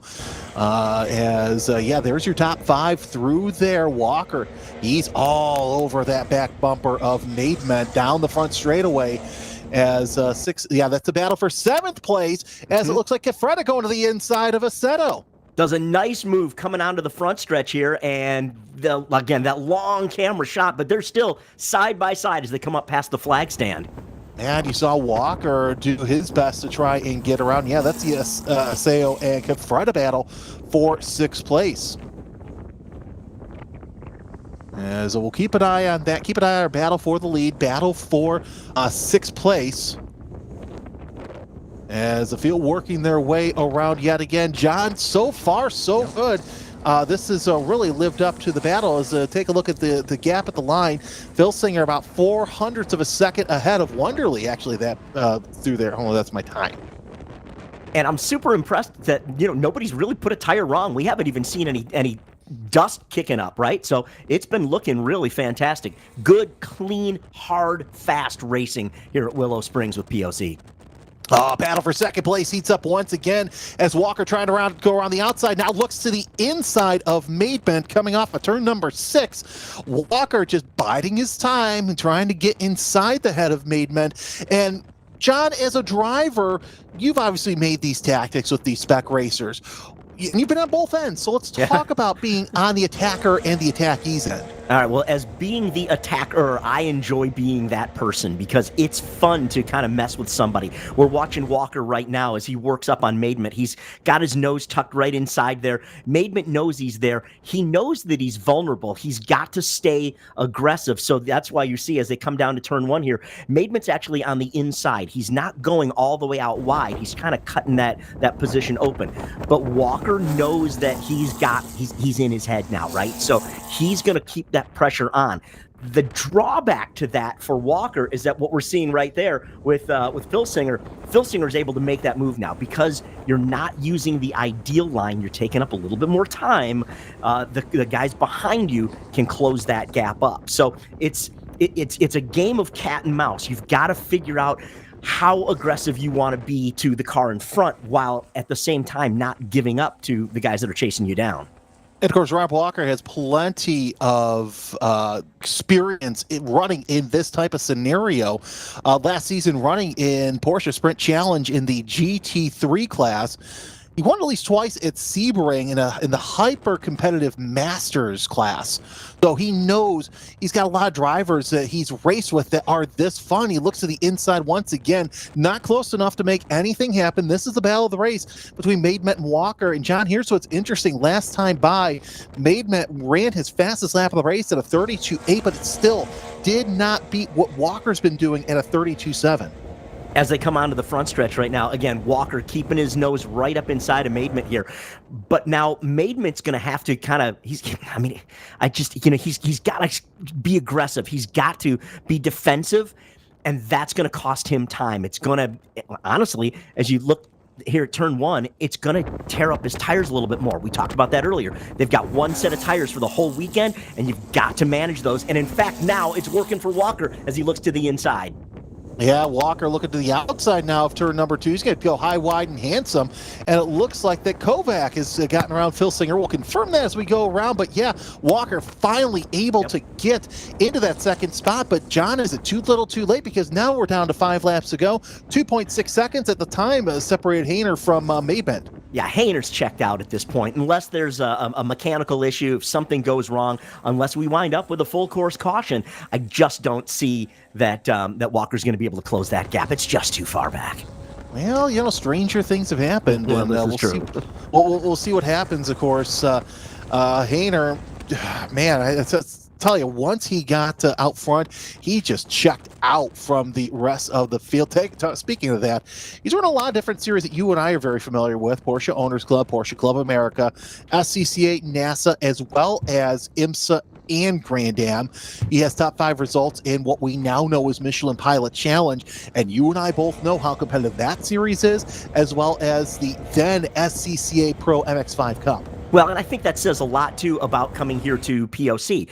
When you've got experience like that, a lot of folks look and they say, well, gee, why would you go back down to club racing? Oh, no, are you kidding me? Take a look at what's going on screen. This is fantastic racing. Absolutely doing it for the love. And speaking of which, let's take a look at Walker as he pulls away now from Maidmet, and he's got a couple of car lengths now on him. And he's also closed in that gap a little bit on Hayner. Of course, doesn't hurt either that Hayner had to deal with some lap traffic going into Castrol Corner. Still a lot of, 4 laps to go, but still a lot of racing left to do here. Other class leaders that we see, Phil Towns made his way into the top 10 in the 948, your GT5 leader. You also has John Momeyer, who is leading in spec 2.7 in the number 6. Randy Bergram in GT7, your leader, sits 20th overall. So a lot of great moves so far, but we're still watching this battle up front. It's been tooth and nail. Normally we complain about the TV showing lead battles, but John, I've got to say this battle for the lead overall in Boxster spec has been nothing short of spectacular. Yeah, it's been a whole lot of fun to watch this stuff. And, again, the battling is fantastic. Yeah, they've got it stretched out a little bit right now, but the fight at the front was fantastic. But watch this battle right here. That's Kovac, Phil Singer, and Aseo's closing the gap on them as well. That is a great fight going on. Yeah, no surprise there. We've seen Phil Singer and Kovac just go tooth and nail 1 and 2 for most of the race, as we'll watch him come across the line. As we've heard that Phil Town is off the circuit right now.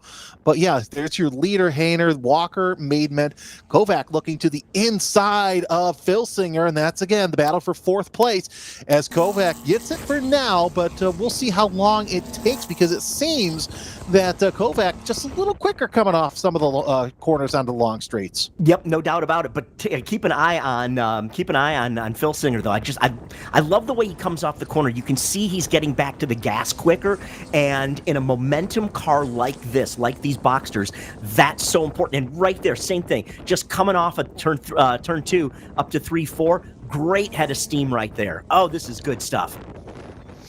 And this is where you get that advantage, especially if you open the door up in turn 3 for something to happen. Also have a tight battle here. Believe this is the battle for 11th place between Karen Robinson and Byron Allen. The 346 holding off the 292. A tenth of a second separated the two drivers in Boxster spec from one another.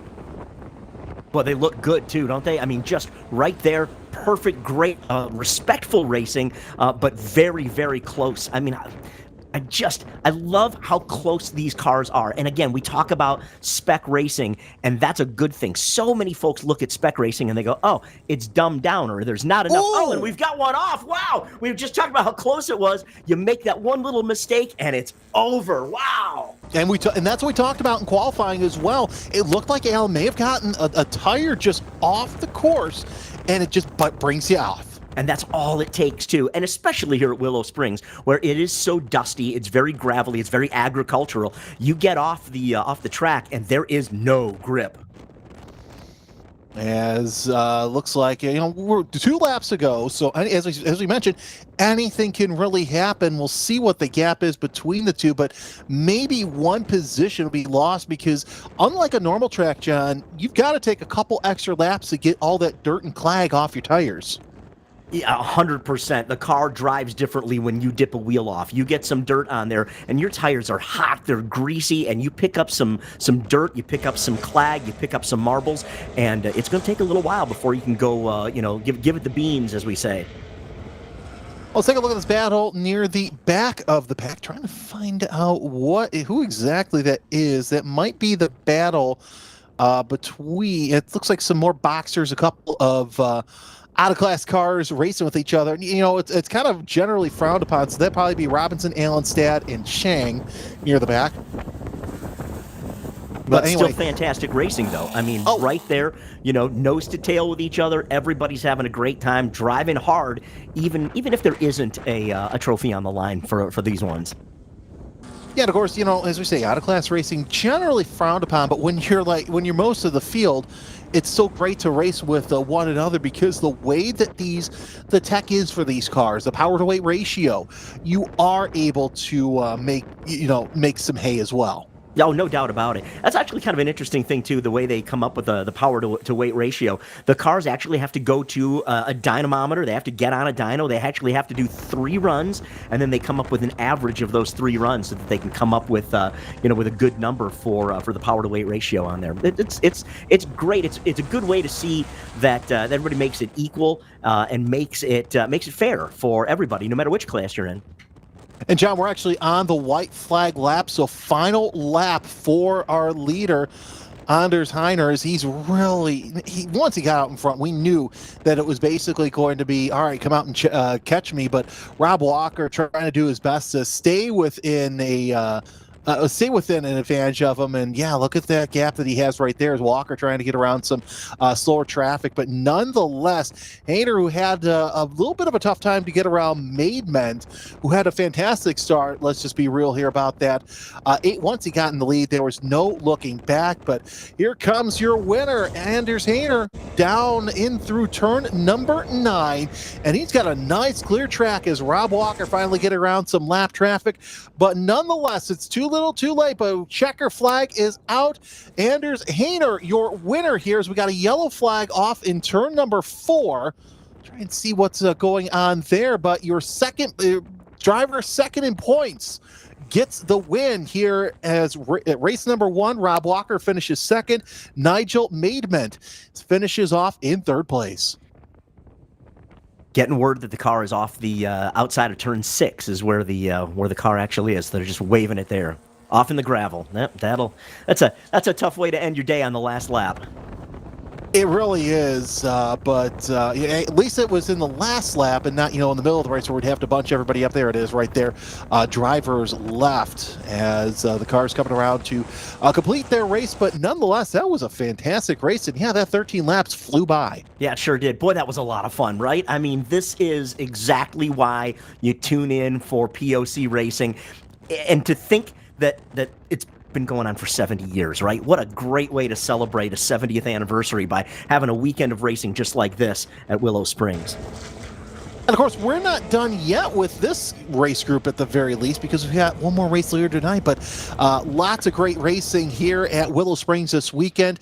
Other finishers already across the line. You've got Phil Town, your GT5 winner, finishes off in 6th place. Bill Durant and Carl Vanderschoot will round out your podium there. You also have finishing this race, John Momeyer, after losing his roof in qualifying, finishes off as your winner in Spec 2.7, 17th overall for him. And looking for our GT7, Randy Burgum, a couple laps down, but nonetheless, he is your winner over Glenwood Gum and Mike Porteous, as 32 cars actually took the green flag. A couple drivers decided to pull off early, but man, that battle for the podium there, early on boxer spec and really near the back to get inside the top 5, John, I think it's some of the best battling we've seen in a long time. Well, if this is the way we're going to start off the weekend, I'm excited to see what's happening for the rest of today and then coming into tomorrow, too. This is just really fantastic stuff. Interestingly now, this group, to your point, we've got another race coming up later this afternoon, so they're going to get back. I'm sure they're going to enjoy grab a Gatorade, some sort of a sports drink, and cool off a little bit. But they've got to go back and see what kind of tweaks they can make. What do they want to do to make their cars better? Because look, Hayner ran away with it. Can Walker, can Maidment get together? Can Phil Singer and Kovac get in there too? I think that top 5 all had us a legitimate chance coming up in the second race later today. Yeah, it's going to be interesting, too, and to see who saved their tires for not only this race, but all day Sunday. As we mentioned, Boxster Spec, you can only run one set of tires all weekend long. Take a look at your results on the left-hand side of the screen. See where your favorite driver finished off. As we are actually having some difficulties as well on... It's been an interesting first event, but nonetheless, this has been fantastic. And really, the camera views that we have, and that's what I love about having a wide open facility, John. Yeah. You could see a lot of things happening around the circuit at once. Oh, yeah, for sure. And by the way, I'd love to say hi to everybody that's in the YouTube chat and in the feed there watching along with us there. This is something we hope that we can do more of. Some folks were asking, are we going to do this regularly? Let's hope so, right? We'd love to do more of this. This has been fantastic. Oh, yeah, exactly. Here's the thing. You see that a lot of these semi-pro series, I like to call them, are starting to do it. Your feeder ladder series. Well, now the technology is able to get down to these club series, and that's where some of the best racing is, and where a lot of us could get recognized as well. But it's this is fantastic racing nonetheless. Well, the whole day is going to be great. We've got more coming up in just a little while. I'm excited to see what the red group's going to do for us. I mean, if the orange gave us this, the red is just going to amp it up coming up in a little bit. Yeah, plenty of great racing action. As next up, we will have the red group. 2:40 p.m. Pacific time. That's a 15-lap race, and if this flew by, I think this is going to fly by as well. Thanks everyone at DriversEye Live for the fantastic camera coverage, and John Hammer alongside myself, Jeremy Scott. We'll see you in just a little bit.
It's the second of three races today, I should say, here at Willow Springs International Raceway as Porsche Owners Club celebrates their 70th year here at the fabled racetrack. Hi, everybody. I'm Jeremy Scott. John Hammer joins me once again. Sometimes I question, though, John, is that a wise decision or not? Hey, I'm having a great time. Are you kidding me? There is no better way to spend a Saturday at one of the most legendary racetracks in the whole country here at Willow Springs.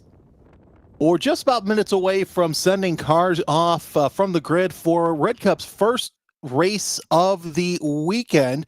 It's the first race of the day, and as you see right there, cars are starting to grid up for today's race. And it's going to be interesting because, John, it's 991 Cup cars, and then GT1 through 4 all involved in this weekend. Yeah, these are the big guys, right? These are the ones that are going to make lots of noise, go real fast, and make everybody real excited. I mean, how can you not get thrilled when you see an entire grid full of GT3 Cup cars? I mean, hello. Indeed, and of course, as you and I like to call them, they're ground pounders. So lots of great racing action here as we're walking up to the grid. There's the man of the hour for this grid, for this red race, and it's Mike Ponsalve. As you see, he has a huge gap between he and front row starter Dwayne Selby. Yeah, had a second and a half difference almost between the two of them. Starting in the second row, Jarrett Wessling and Greg Gorski going to be following up behind those guys. Yeah, Greg Gorski is going to be an interesting story. I expect him to be up near the front as well. And row number 3 behind them, it'll be Anna Predescu and even Benade, as those two drivers just really close with each other. So again, we mentioned that the times for between first and second, they're not too important. Second on back, though, in GT 991 is going to be interesting.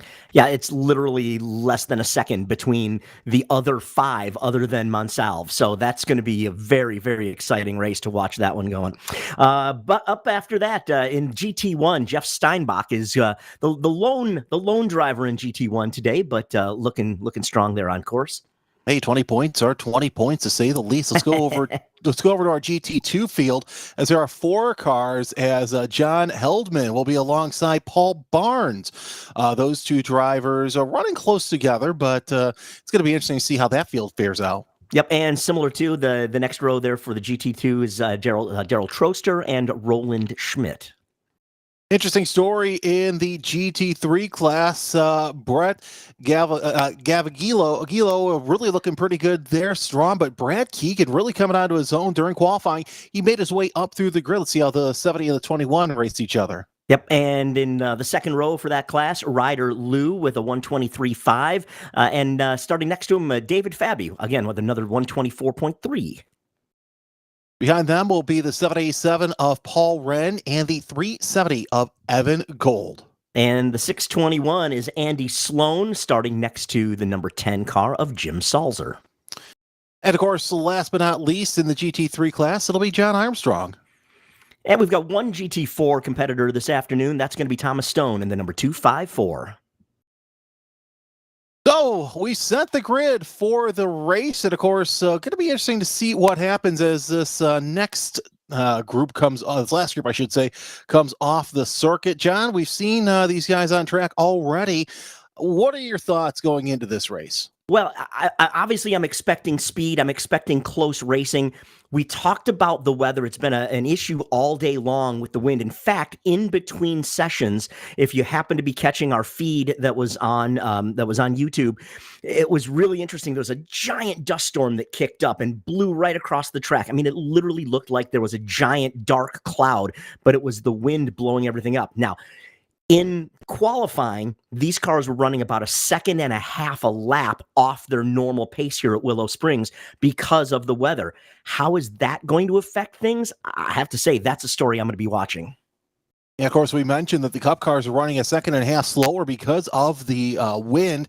It's a big crosswind on the front straightaway and the back part between 6 and 8, so that's going to be quite interesting. To that effect, turns 1 to 2 is a heavy headwind, and then 2 to 3 is a nice tailwind. So you've got that going for you, but the problem is because you've got that tailwind, John, you're going to be really going a little bit faster going into 3, 4, and 5 than you really like. And that's a dangerous place to be carrying extra speed. I mean, look, turn 3 and 4, that's really the slowest part of the track. You've got to get things woed up. But if you've got to, I mean, imagine, if you will, feeling a pushing the back of your car forward. That's what these drivers are actually feeling when that wind gusts up to these, 20, 30 mile an hour gusts, this afternoon. Yeah, so we'll see how that has to play. Of course, today's going to be the really windy day. Tomorrow, a little bit better, a little bit warmer. So we'll see how that all plays out. Because, yeah, look at that black flag over there to the left of your screen. It's really sticking out there in the breeze. So that kind of tells you what kind of conditions that these drivers are dealing with. Every once in a while, you see a bit of dust being kicked up. And there's your field working their way out onto pit road.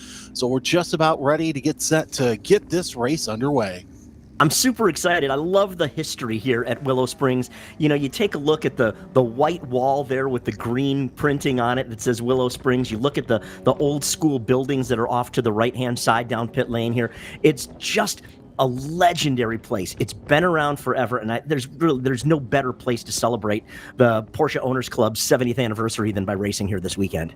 Mike Monsalve, your points leader in Spec 991.2. He's got 101 points. Bob Mueller's 69 points. And then Abin Benade sits third as we've got the field working their way out of the grid right now. And here's what's interesting, John. While these are big ground pounders, you saw that the new generation that came in sitting there off on the pit road.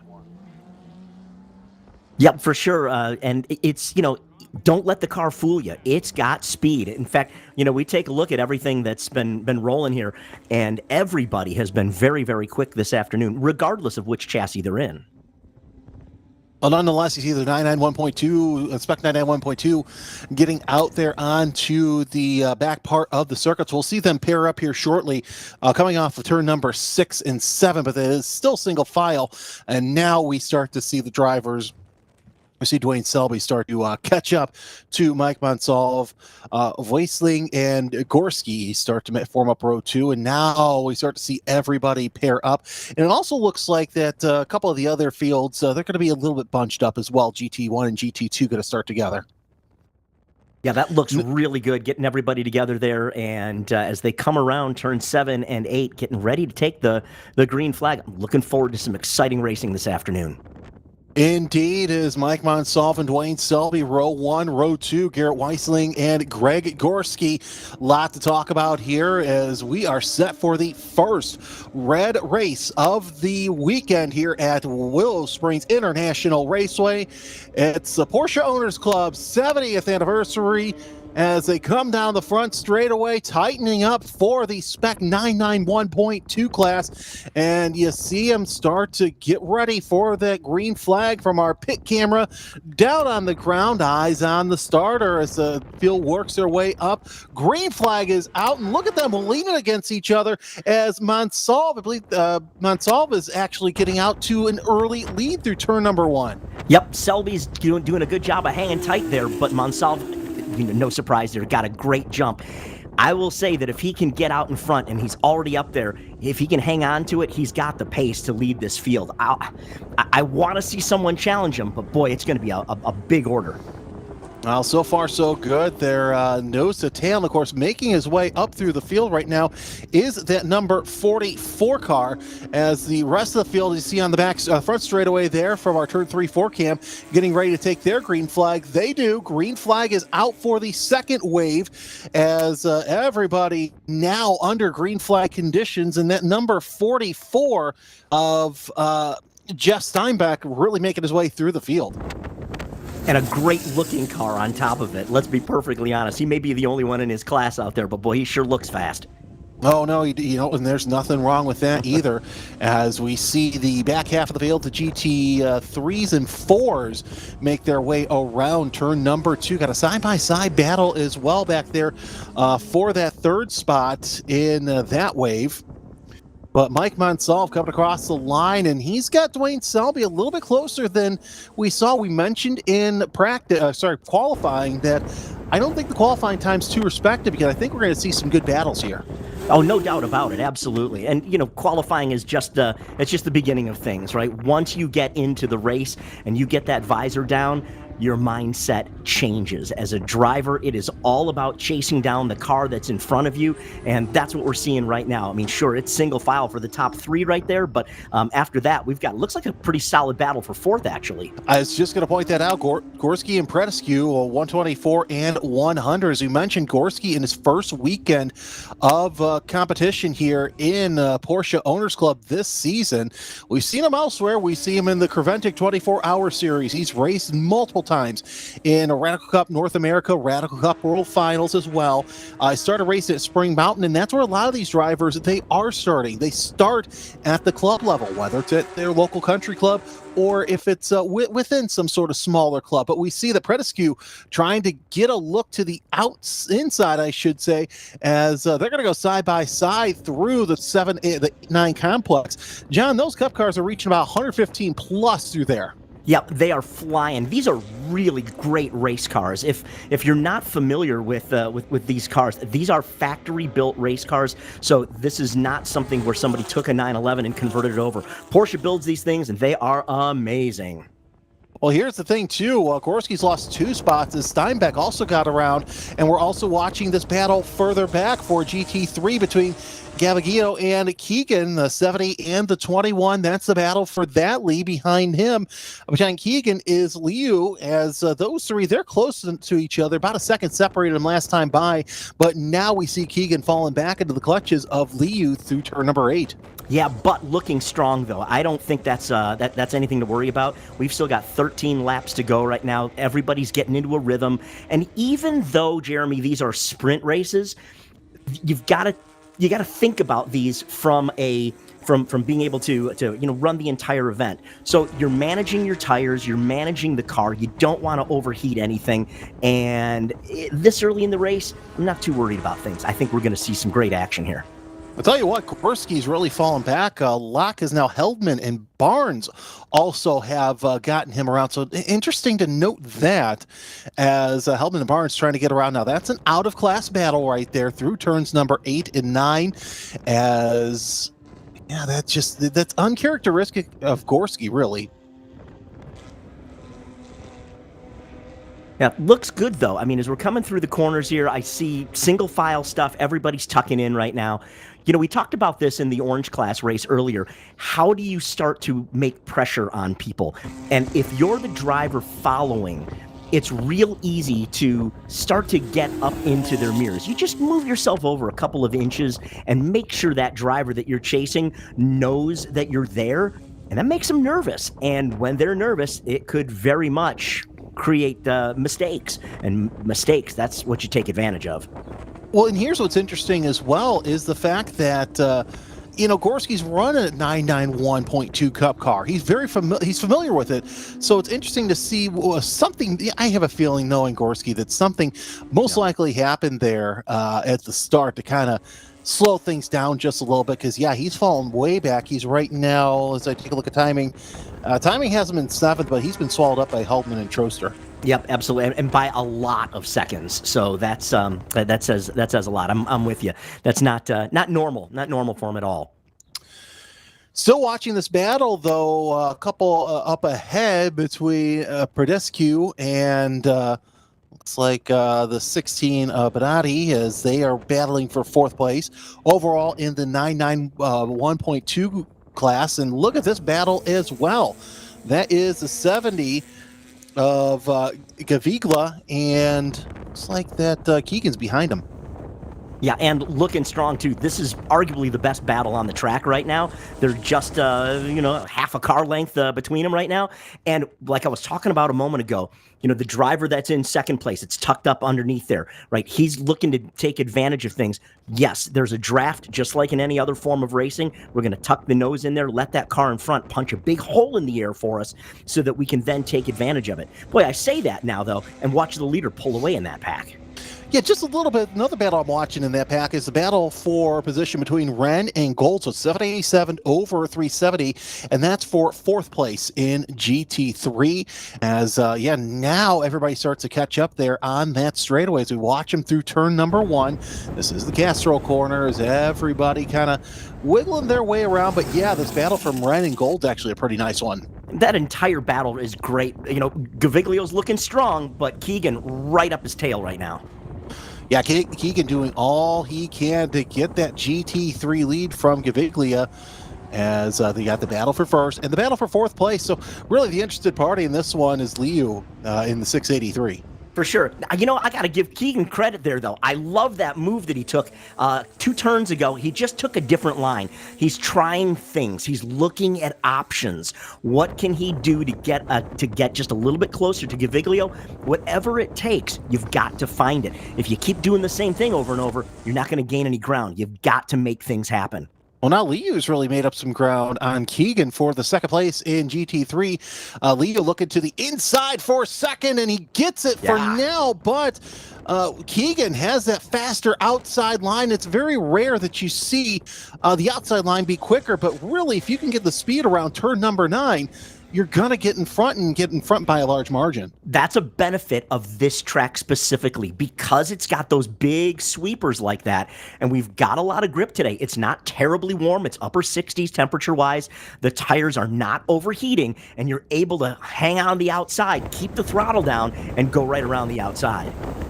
And of course, Gaviglia has opened up a pretty decent-sized gap at the line last time by, about 1.1 seconds between first and second in GT3. So now everybody sorting out. Let's see how they handle the 3-4-5 complex, because that's where we really see the time made up, where Liu tries to get on the back of Keegan there to make something happen. But Keegan, it seems like he gets a better exit off of turn number 4. And watch how much Liu closes up on Keegan. I'm not sure if it's the different entry line that he takes, but this time I'm being proven wrong once again as Keegan closes up on Gaviglia.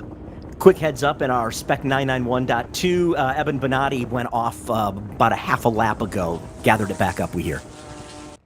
All right, so that's always nice to see that happening. But yeah, this battle for GT3 really heating up because Keegan, he's either dealing with Gaviglia or he's got to have Liu in his trenches as well. I mean, the top 3 are really, really battling it out here. This is good stuff. Now, again, we talk about how great that is, but it's not that far back to fourth place. Evan Gold looking strong. Paul Wren right up there as well. Don't count him out. We've still got 9 laps to go.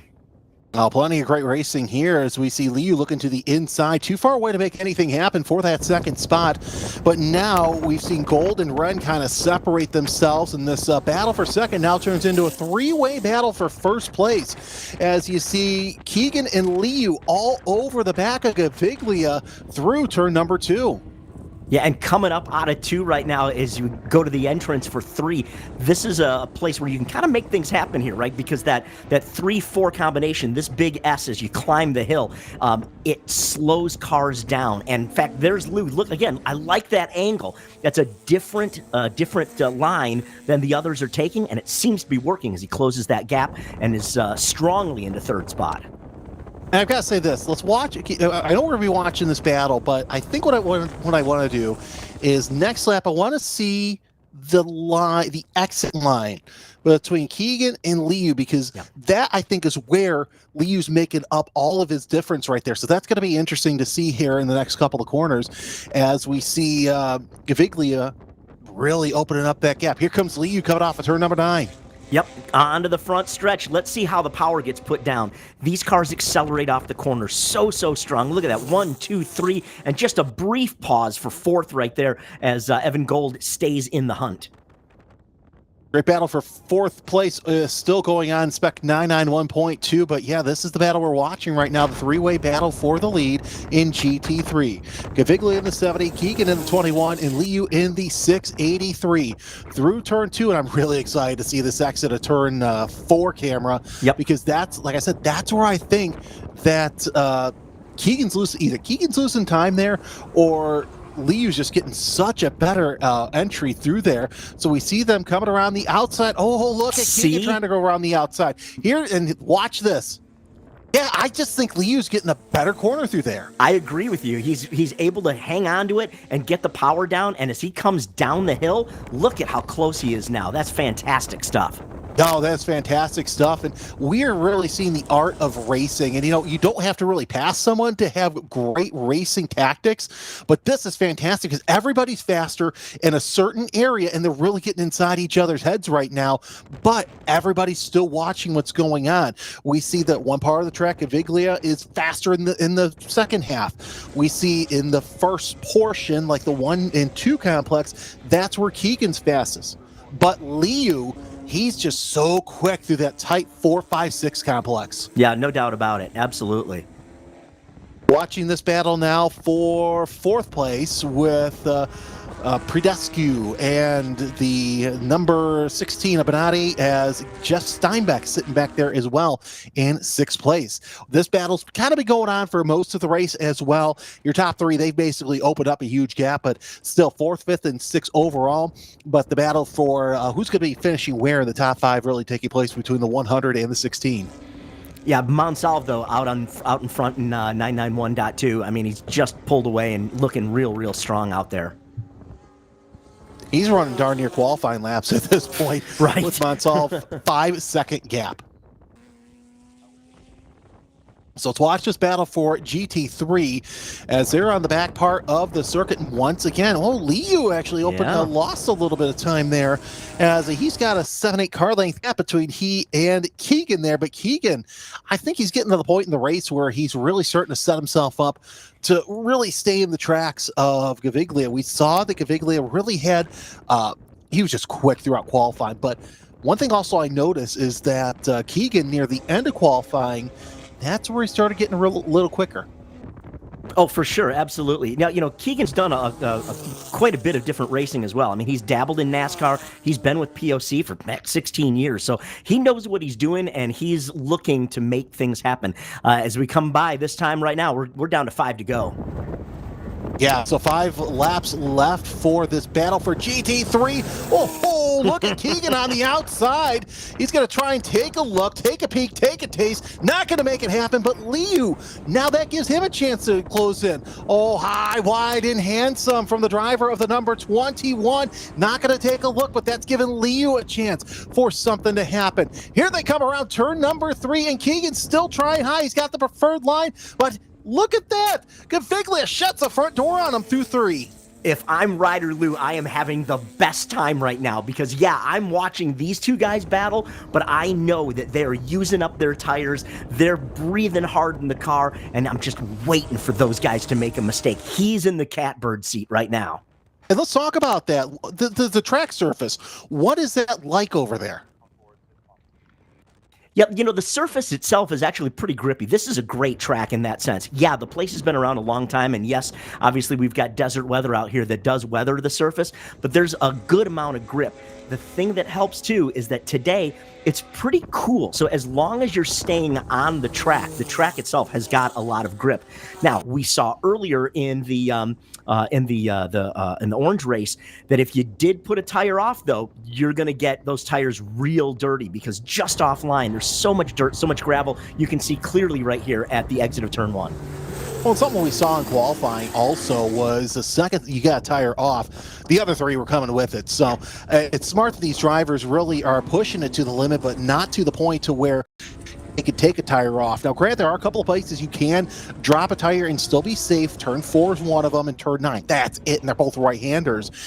So you definitely want to be cautious, especially because you still have one more race this weekend, and it's not luck class where you might be able to get away with something like that. Yeah, again, talking about Keegan coming up through 3 and 4, I just love his line. It's so good there, and he closes the gap. Yeah, Gaviglio gets to the gas a little bit quicker, and he pulls away, but from a racecraft standpoint, I got to tell you, I mean, I'm still hanging on watching Keegan. I think he's got a chance to make something happen here. He could have a chance, but also here's another driver to look out for. Evan Gold, in spite of that wiggle through turn number 6, he is caught up to this battle for third place. So we could have a 4-car battle for third place within the next couple of laps. Looking at the lap times, he's run about a second, almost a half second faster than the top 3. I see that, as a matter of fact. That says a ton. Where those 3 up front have been racing, he's been able to just sit there and knock out laps and close it. I'm watching it too. I see it. There it goes. Look at this battle for second place as Liu now will have the outside line around turn number 2.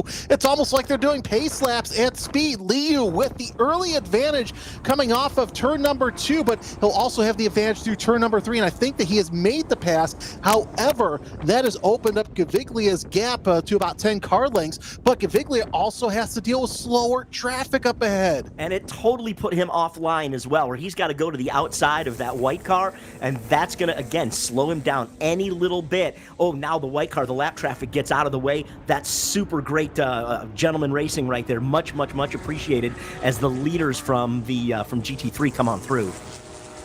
Who that was, but nonetheless, that was very sportsmanlike there, and that's what you have to do when it comes to mixed class racing. So now Liu has said, all right, it's my turn. In spite of 3 laps to go, I think that Liu can take a fight to the 70 of Gaviglia as our leader, Mike Mansolv, really has opened up a massive gap here. Now 7.7 seconds separate first from second overall, with Dwayne Selby in that number 52. They're coming up the front stretch here. We watched that camera shot, and again, back to Brett Gaviglio there in the 70 car, Ryder Lou in the 683, and Keegan in third. Keegan's fallen back a little bit. Maybe he's going to take a quick little breath and see if he can reset and maybe make a last 2-lap blast to try to get to the front. At this point, you got to figure his tires are hot. Even as good as things are right now from a condition standpoint, he's using it all up, and give him full credit that he gave it everything he had. Yeah, this is Liu's playground right here, 3, 4, and 5, but that lap traffic really playing havoc as that's given Gaviglia a chance to open up that gap just a little bit. We saw him close in, but now he's tightening up. Oh, a little bit of dust being kicked up. I think that was from Keegan. So Keegan trying to cool his tires, but also trying to get around lap traffic. That's tough to do through that complex. Yeah, I love this shot as they come at us. We can really see him putting the power down as we enter turn 7 and come on up through 8. Single file. Nonetheless, here comes that battle for the GT3 lead nonetheless, as Ryder Liu has caught up to the back of Brett Gaviglia, and indeed, we are at 1 lap to go. Mike Mansolv just running so fast that he's almost to this battle for GT3. Yeah, this is exciting. Whoa, we've got one up right in front of the race leader. Holy cow, he was trying to do the right thing. In the meantime, look at this. Lewis caught him. He's right there, our battle for GT3. Yeah, and that was actually Keegan. So that battle that he had between he and Liu, he might have used up all of those tires. Off in the distance, that's a battle for GT3. It's a lot closer than we've seen it through the 6, 7, 8 complex. But we'll see what happens here. This could be the final lap as well for GT3, because not too far away is your overall leader, Mike Mansolv. And Mansolv, is that him coming through right there? That's him. Yeah, that's him coming around 8 and 9. Yep, that is. So he's almost there. We may get one more lap out of this for our GT3 race. So there's Mansolv. He should be coming to the checkers for the finish right now. Well, no, he's got he's down to the final lap, so yeah, we will see the checker flag. So the last cars will be your battle for the GT3. Here comes the checker flag. Mike Monsalve, your winner, but our race is still the battle for the GT3 lead. Look at how close Leo is now. So good. This is so good. This is why we watch racing, right? Gaviglio and Lou battling it out the last few turns of the race. Fantastic. And I'll tell you what, Liu's really closed up. They know that this is the final chance that they have to make something happen. Around turn number 3 through 4, we've seen Liu really close up, and he's going to do it again. Half car length separates first and second place through turn number 4. But here's the thing. We've seen Gaviglia really hammer down through 4 and 5, and he's not able to do it this time. 1 to 2 car length separates this battle for GT3.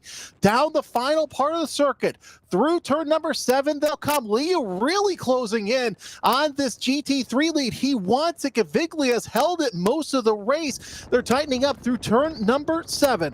Round 8, your leaders in GT3. I think it's going to be too little, too late for Liu. Maybe just a lap too late unless he can close in through turn number 9. Not going to make anything happen. Checker flag comes out for GT3, but I might be mistaken. They close in. Everybody's down low, down to the stripe. It's going to be Brent Gaviglia winning by less than a tenth of a second. Wow, that was outstanding racing. Gaviglio, you know he was looking in his mirror the entire time, but boy, that was great stuff. Just fantastic. Ryder Lou, awesome job on that one as well. And, you know, it was kind of cool to see Monsalve as he's cooling down those last few corners. He had the front row seat for that epic battle in GT3. Yeah, that was absolutely fantastic with those two battling tooth and nail for the past couple of laps. Ooh, I got to take a deep breath because that was a fantastic finish for GT3 as the cars are making their way around the circuit, the back half of the cars. But yeah, Mike Monsalve with a fantastic lead, 12 and a half, almost 12 and a half seconds over Dwayne Selby for Spec 991.2. Rounding out the podium there is Jarrett Weisling with the 722. Taking a look at GT2, John Haldeman takes the victory on that one. Paul Barnes only pretty close difference between the two of those guys. They're pretty close. Daryl Troster and Roland Schmidt wrapping up the GT2 class. And GT1, Jeff Steinbach winning there in that beautiful number 44 Jägermeister liveried. I believe that's a 935 there we saw. We didn't see much of it, but he was still entrenched in that top 5 battle for the Spec 991.2 as the cars come around the circuit. Thomas Stone, your winner there in GT4. Well, we've done 2 races. John, I've got to say, I'm excited for this next orange race we're going to see here in a little bit. Well, for sure, because those drivers have already had one race. So there's a bit of a vendetta there, right? They want to see if they can make things happen. We had some great battles coming to the finish again. Same thing, just like here in the red race. But they've got a second shot at it. So they've cooled things down. Maybe they've made some tweaks to their vehicles, and we'll get them out on track here coming up in just a little while. Looking for. We saw the battles there, especially in the Boxster spec, that really were nice and tight. And if you missed that race, we'll cover it for you real quick as Nigel Maidment got a great start off Anders Heiner, and Heiner able to get around him after a couple laps and worked his way up through the field. And you can see the cars rolling into impound now at the end of the race. That John Hartman garage in the back, that has just been a legendary piece of the skyline, if you will, here at Willow Springs for so many years. And of course the Paddock Diner there in the background. What a legendary place! This is just such a fantastic facility. And there's been a lot of talk lately about the new ownership, and that couldn't have come at a better time with a better group of folks.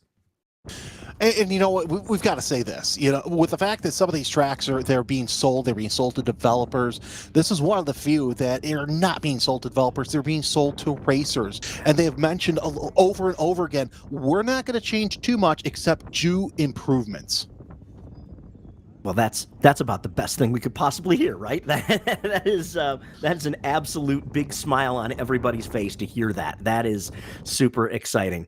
You know what I love about this? At the end of a race here, everybody gets here into the impound, gets into the paddock area, climbs out of the car, pulls their helmets off. Everybody starts, shaking hands and laughing and smiling. I have a feeling that there's going to be a whole lot of smiles between Gaviglio and Lou. What a great battle that was. Yeah, no, that was such a fantastic battle. I'd love to hear exactly what, basically how the battle came down. I bet you Lou was wishing that he had a couple of extra laps to catch up. Well, we're going to step aside for about 10-15 minutes. We've got more race coverage here at the bottom of the hour, so hang tight as we will go through the podium, but nonetheless it'll be the final race of the day. It'll be the orange race, 13 laps at 3:30 p.m. Pacific.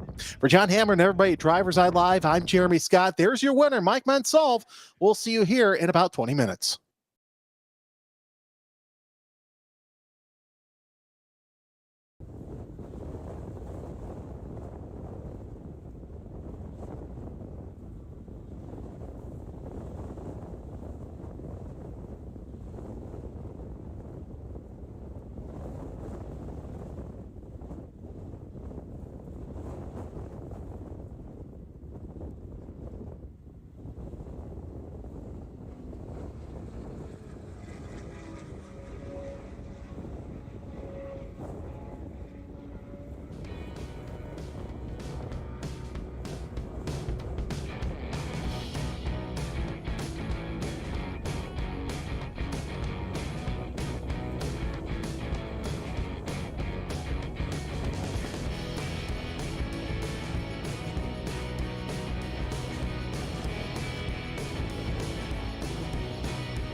Also, final race of the day. It's the second of 3 orange group races.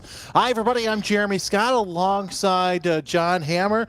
Well, let's just get right into it. I'll go through the grid real quick. John is Anders Heiner. Rob Walker will be on row 1. That's going to be a fun front row. Paul Filsinger and Murray Wonderly in row 2. That's 888 and 614. 925 of Chad Carnivale and Randomir Kovac. Row 4 will be Karen Robinson and Diane Cafferata. Row 5, Byron Allen, the 292, and Bob Chang in the 727. The field working their way around turn number 5. Row 6, the 619 of Elaine Stott and Alicia Ray. Row 7, the 184 of Brian O'Meara and Keith Natick. Then it's the GT group with Randy Burgum and Phil Town, row 1. Carl Vanderschuit and Bill Durant in row 2. Row 3, John Momeyer and Vivek Hazari. They're the only spec 2.7s. And then Chris Cole will be joining that with GT5. Quickly, John, we saw a lot of great racing here in the Boxer spec, and I expect more of it. Yeah, absolutely. The battle between Anders Hayner and Rob Walker was phenomenal. They're starting right back up front next to each other again. I expect more of the same. That class has been great. Boxer spec has been just fantastic racing today. And it's interesting because we are missing one competitor, it looks like, and that's going to be Nigel Maidment. Not sure if that's a timing issue or what. We'll find out here shortly. Does not look like a timing issue. Rob Walker is up near the front. Yeah. Now the field is working their way around turn number 7, so we'll get more information on that here shortly. Again, we want to thank each and every one of you for joining us on the YouTube stream. Love that you're loving this Porsche Owners Club race. It's a first one that's being televised in the 70th year of the entirety of the club. Glad to have you with us. Field working their way down the front straightaway, actually through turn 8 and into turn 9. I keep forgetting how wide turn 8 and turn 9 are as they're starting to creep up just a little bit faster, and I expect this to be an interesting start running through turn number 1 between Hayner and Walker. Again, both of them very tight competitors as the field working their way past pit in side by side.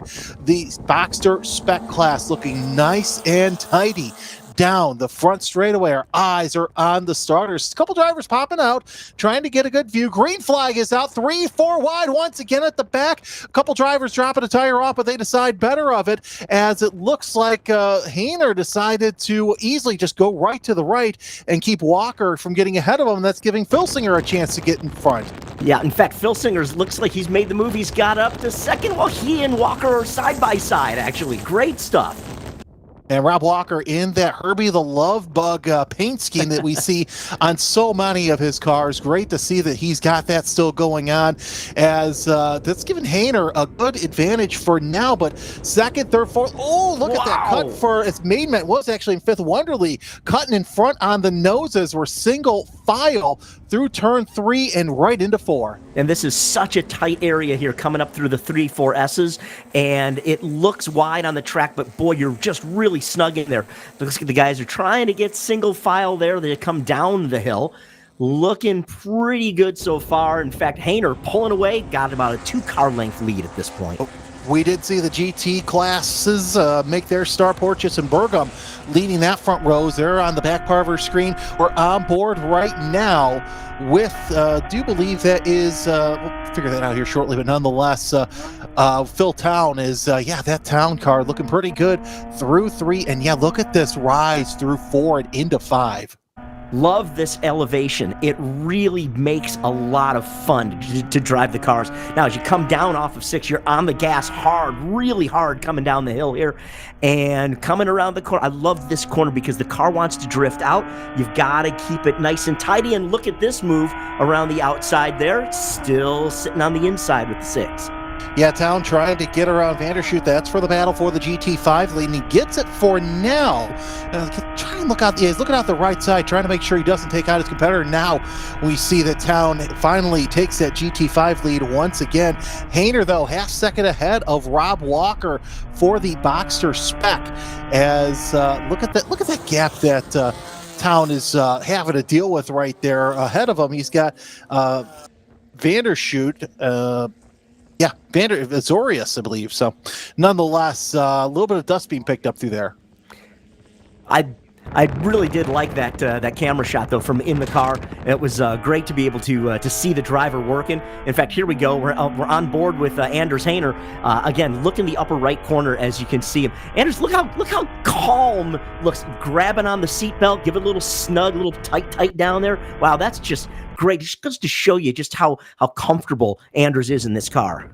And I want to make a correction. That was a pass for not in position with John Momeyer. As the back of the GT field working their way around there's that multicolored number 6 of Momeyer. As Vivek Azari now up on that back bumper for the Spec 2.7 lead. Behind them, that's Enrique Mar and Chris Kroll. So a couple of out-of-class battles there as we are on board with that multicolored number 6. And a couple drivers actually both named their fast lap as well in Boxster Spec. But let's hang on board with John Momeyer as he goes through the 7 to 8 complex. Nice and smooth coming through here. This is all about keeping a steady wheel, right? We talk about keeping a pretty wheel. You don't want to turn the wheel any more than you have to.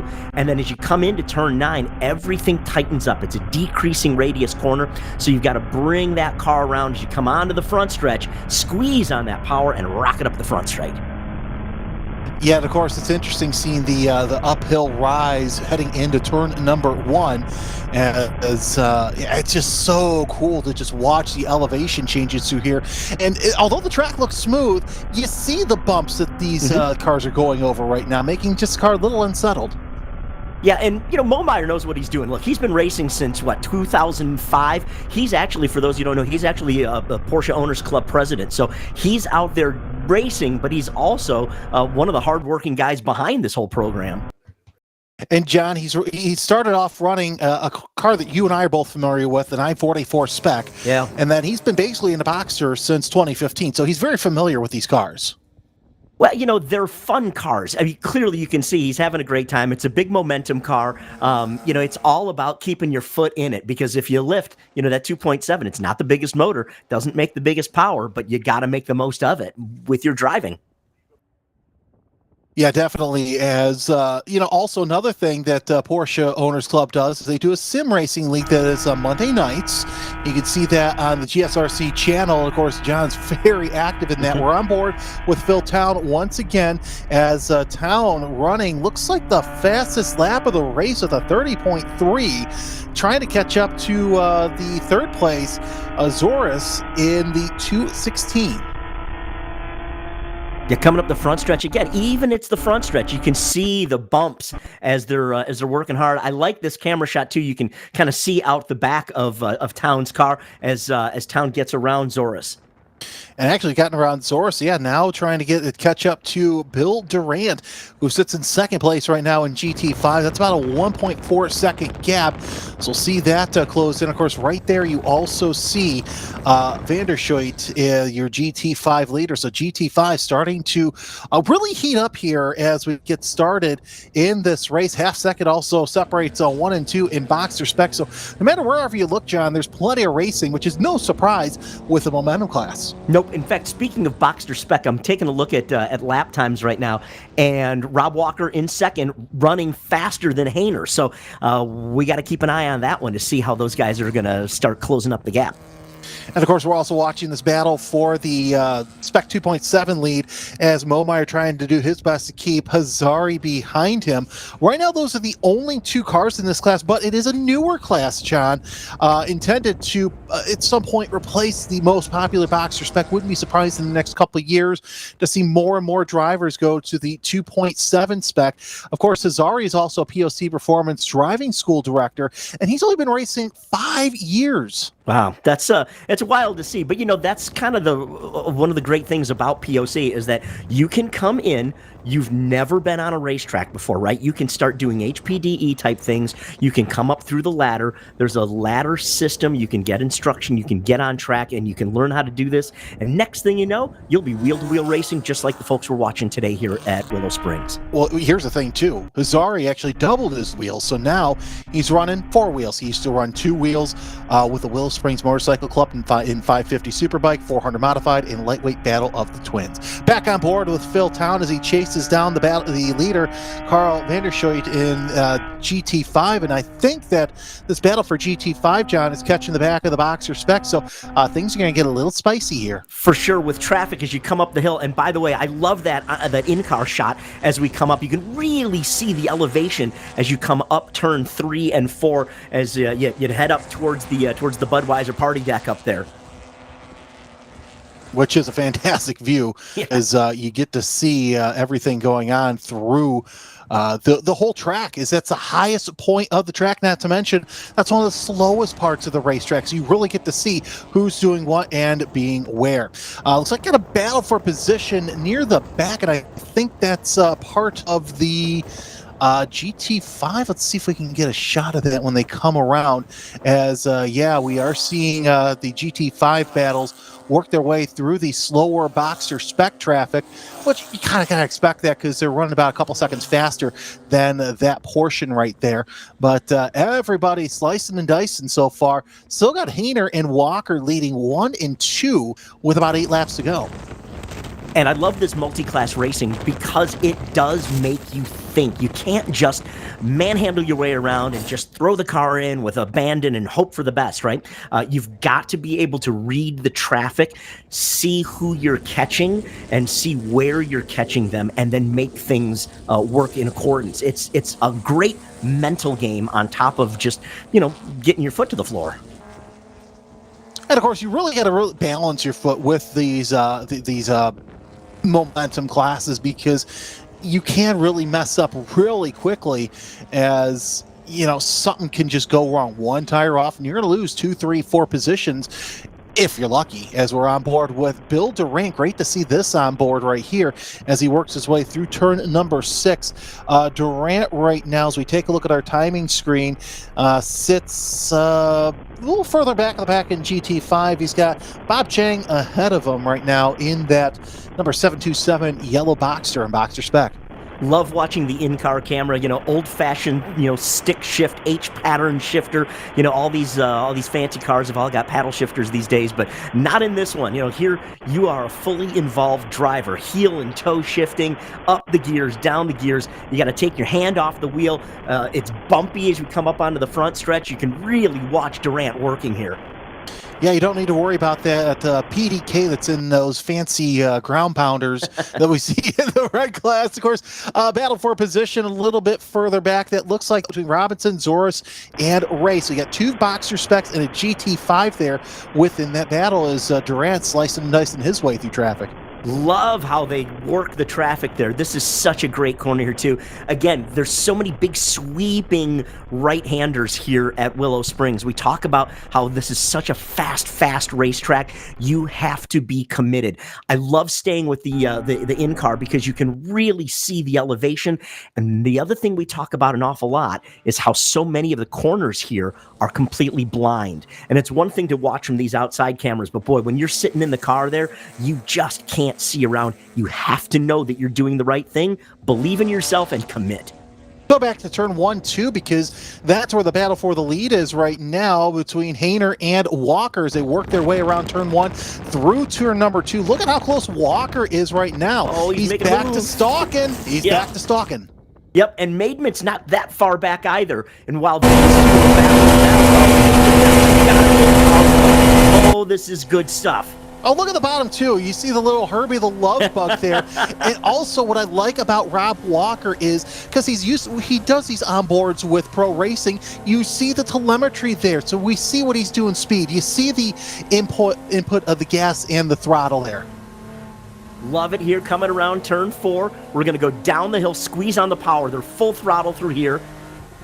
Love it. Oh, this is just fantastic stuff here as we see a little wiggle there from Hayner. Little wiggle. But that battle for third also heating up quite nicely. But I'm really loving this onboard as it freezes up on us on the back part of the circuit. Yeah, but it looks so good. I'm really glad that we've got so much of this to have inside the race here, so we can really get a feel for what our drivers are doing here in POC. It is super exciting to watch as the leaders go by the screen.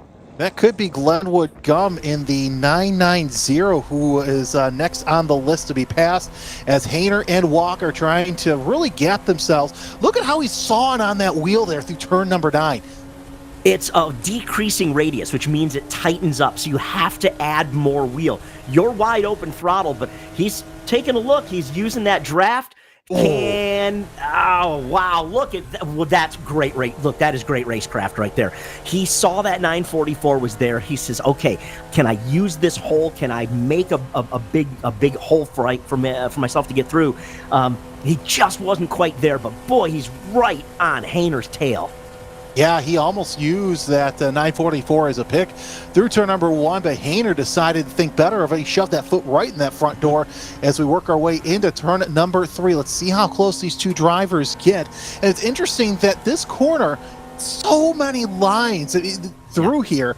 I mean, the way that I saw it, you basically have to go high, oh no, I'm about ready to run out of track, and then dive your way down through turn 4. It's interesting that these drivers are taking it as more of a shallow approach. That's one of the things I like about this track, though, is it gives you options. As a driver, I want options. If you do HPDE, for instance, they will teach you, the instructors will teach you what we call the school line.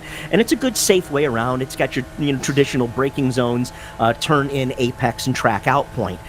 But when you're racing, you've got to make the most of it no matter what. And that's exactly what we're watching right now. Look at this. In fact, speaking of that, what a great move around turn 9. You can see how he's committed. He's got his foot in it, just like last lap by. Lots of sawing on the wheel, but gas, always, and really making Hayner know that he's there. Yeah, Rob Walker, it looks like that he is able to dive in just a little deep through turn number 9. Still 1 to 2 car lines separate the two drivers as we're working 5 laps to go. Walker looking to the outside. And it's easy to go around the outside in some of these long sweeping turns. But here's the thing, what I love about this track, like you said, so many lines to make something happen. And you can see Maidment's really fallen back a bit. While these two are racing pretty good up front, they're still running faster at this point, and so they've really been able to pull a bit of a gap on them and on third and behind. And that's a good thing. That gives them the opportunity to fight hard without worrying about being pressured from behind as well. So honestly, it looks like there's only 2 cars. To the untrained eye, you're going to kind of look at it and go, oh, gee, that's whatever. Oh, no, this is not a runaway. They're out there being able to beat up on each other because they don't have to worry about Maidment behind them. And John, we've got a car off deep in turn number 9. Might be a little far away for us to really have to worry about it, but still, that's something going on right now as we're watching this battle for the lead between Hayner and Walker off turn number 7 and 8. They come around turn number 8 right now, and that gap's opened up, but then again, they have to slow down, because not slow down per se, but they really got to exercise a little bit of care because of that yellow. Now, looks like it is a it's a waving yellow, and looks like a white flag as safety crew is on the scene. Looks like it's one of the blue cars. Let's see who's fallen back throughout the field, but somebody not having a good race. Yeah, no doubt, and that's a tough place to be. Not that we've seen cars go off there at the exit of 9, but that's a tough place. In fact, you can see intentionally how the safety vehicle is parked between the cars on track and the disabled vehicle. That's actually a safety move. They do that intentionally. Oh, speaking of which, there's a car going off, heading right towards the safety vehicle. Wow, holy cow. That was a heck of a save there. You know, but I have this feeling that the stewards are going to have a little discussion with that driver, because that was a little too fast for that corner with the safety workers' boots on the ground. You bet. With a white and yellow flag waving right there, that's of all the places to make a mistake, that was about the worst one. Well, of course, also I noticed that the corner worker that's standing there outside their corner station to really give attention to, hey, there's something going on there. By the way, got to thank our corner workers out here at Willow Springs for doing the hard work. I know it's tough working out in the wind with no protection. I've done it before myself, and it's not fun. Yeah, Mo Meyer's coming up through the pack on the front stretch here as we dive down into turn number 1. Again, you can see the elevation here. We are going up the hill, and then we start coming down the hill as we head down towards turn 2. This is a really fun and very fast area. Yeah, that's the 727 at Chang right behind there. Momeyer now getting into the top 20, but still a lot of great battles, as we mentioned. Ahead of Bob Chang is Alicia Ray in the 834 for 18th, as Momeyer is going to try and go around the inside of Chang, get his way into the top 20. Looking good as they climb the hill here. And again, we were talking earlier about different lines. You know, the school line at Willow Springs is as you come up through 3 and 4, you aim at the Budweiser building there. And here, and you would go all the way out, literally all the way out, and almost what a lot of drivers call diamonding the corner. You'd come all the way up, kind of turn hard, and then come back down the corner where you can really get a late apex on it. You'll notice here as the racers are out fighting for position, they're really not doing that because it does leave the inside open. And you don't want to give that up. You can't leave that open. Somebody's going to see that and stick their nose in. Well, the battle for the lead's going to end here for about a corner as they enter into turn number 8 now through 9. Still got that waving yellow and the white cross flag. Bunch of boxers there. Looks like that the leaders have caught up to the back half of the top 20. As you see from your screen, there's Walker trying to hone in on Anders Heiner as they come around turn number 9. And it looks like they're just going to leave that disabled vehicle there. If I'm doing money, that's Paul Filsinger in the number 888, as that car has that blue scheme to it, and it's kind of sad because Filsinger looking pretty good there as Walker closing in within a car length. Now he's looking ahead and seeing the cars that are about ready to be put a lap down, thinking he might have a chance at this lead. Oh, if I'm Walker, I'm all kinds of excited right now. I see that traffic and I'm thinking all you can do is help me. Yep, so we'll see what Walker can do here. He's going to try and use a lap car as a pick to get around Hainer and take the lead. We are working the final lap. Is it going to be too little too late, though? As 1 lap to go, John, and with all that traffic, I don't know. That back part of the circuit looks really inviting. Oh, boy, it sure does. I mean, this is exciting stuff. He is looking, and Hainer's doing a great job. Don't get me wrong. I mean, his job is to make sure that Walker stays behind him. But he wants to get around. In fact, right there, if he can see options, wow! I love Walker skipping gears. I mean, that's fantastic stuff. Yeah, and of course, now that's given a chance for Hainer to really open up that gap, but the lap car's really playing a part here as we go through turn number 7. Set up for the right-hander at turn number 8. It might be too little, too late for Walker, but we stay on board as he's wiggling all over the place, trying to find that right line to get around the lap traffic. Now lap traffic's going to shut the door on Hainer as they go through turn. Nice pick by Hainer. It's going to be game over for Walker as Hainer puts a lap car between he and the leader. Checkered flag is out, and we've got a spinner at the back, but the winner, oh man, Anders Hainer on a last lap, last corner move, able to preserve that lead. Rob Walker finishes second. Nigel Meadman finishes third. Fantastic racing. What a day at the racetrack. Man, this has been good stuff today. Hopefully everybody's okay. They're coming off a 9. But, it's funny, actually, Jeremy. That's the most action we've seen at turn 9. I mean, really, today has been pretty casual around there. And here in this, the last race here, we've had a whole bunch of action there at turn 9. So, yeah. Wow. So we can't say with certain that your winner in Spec 2.7 is the President John Momeyer, as Hazari was put 1 lap down to the leaders. And of course, I gotta say this, that was fantastic jostling by Hainer to use a lap down car to essentially put a block on Rob Walker, because I have a feeling if Walker would have caught up to Hainer, we would have seen a photo finish. I agree with you 100%. In fact, that was really, really smart from Hainer. And Walker knew, I mean, he could see it coming, right? He sees the opportunity, and I will give full credit to the driver that was in between them there. He didn't influence the race by something that he did. The other drivers, Hainer, Walker, they made their decisions, but he held his line, stayed predictable, and everybody got through okay. Yes, your winners in each class. Now that everybody's taking the checkers, Anders Hayner, your winner in boxer, spec, and overall. GT5, Carl Vandershoot with a 7th place finish overall, but your winner in GT5. We go over to spec 2.7. We saw John Momeyer. We saw him cross the line earlier, and looks like I'm going to confirm this, but it looks like in GT7, yeah, Randy Burgum with a win there over Glenwood Gum in the 990. And like you said, John, what a way to finish the race. I that was one of those instances where you just did not know who was going to win. Yeah, 100%. While it looked like it was, I mean, we knew it was going to be between Hayner and Walker. I mean, that was there for sure, but you just didn't know. They battled back and forth and back and forth. And you know what? They did it in the first race today as well. So this is a great little rivalry they've got going on. They clearly are comfortable pushing the limits next to each other, and that means that we benefit from some really great racing.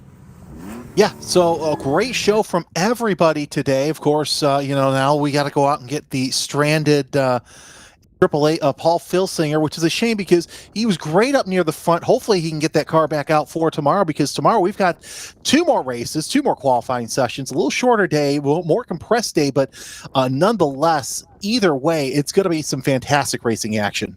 Yeah, this is just a great way to start off the weekend today. The racing we saw today, the smiles of the competitors that they came in to impound at the end of the red race. We saw that a little while ago. Just a fantastic day of competition, great cars, and nice people.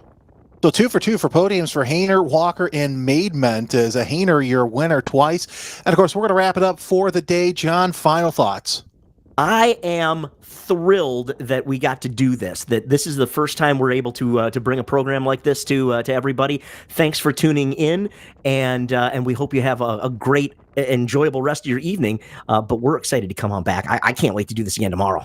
Of course, we start coverage with qualifying tomorrow for the Red Group at 9:40 a.m. Pacific. So we got to thank Porsche Owners Club for allowing us to broadcast this race. Thank you to Willow Springs International Raceway for assisting us in our coverage. Of course, everybody at DriversEye Live, whether for making sure that we are sounding and looking good.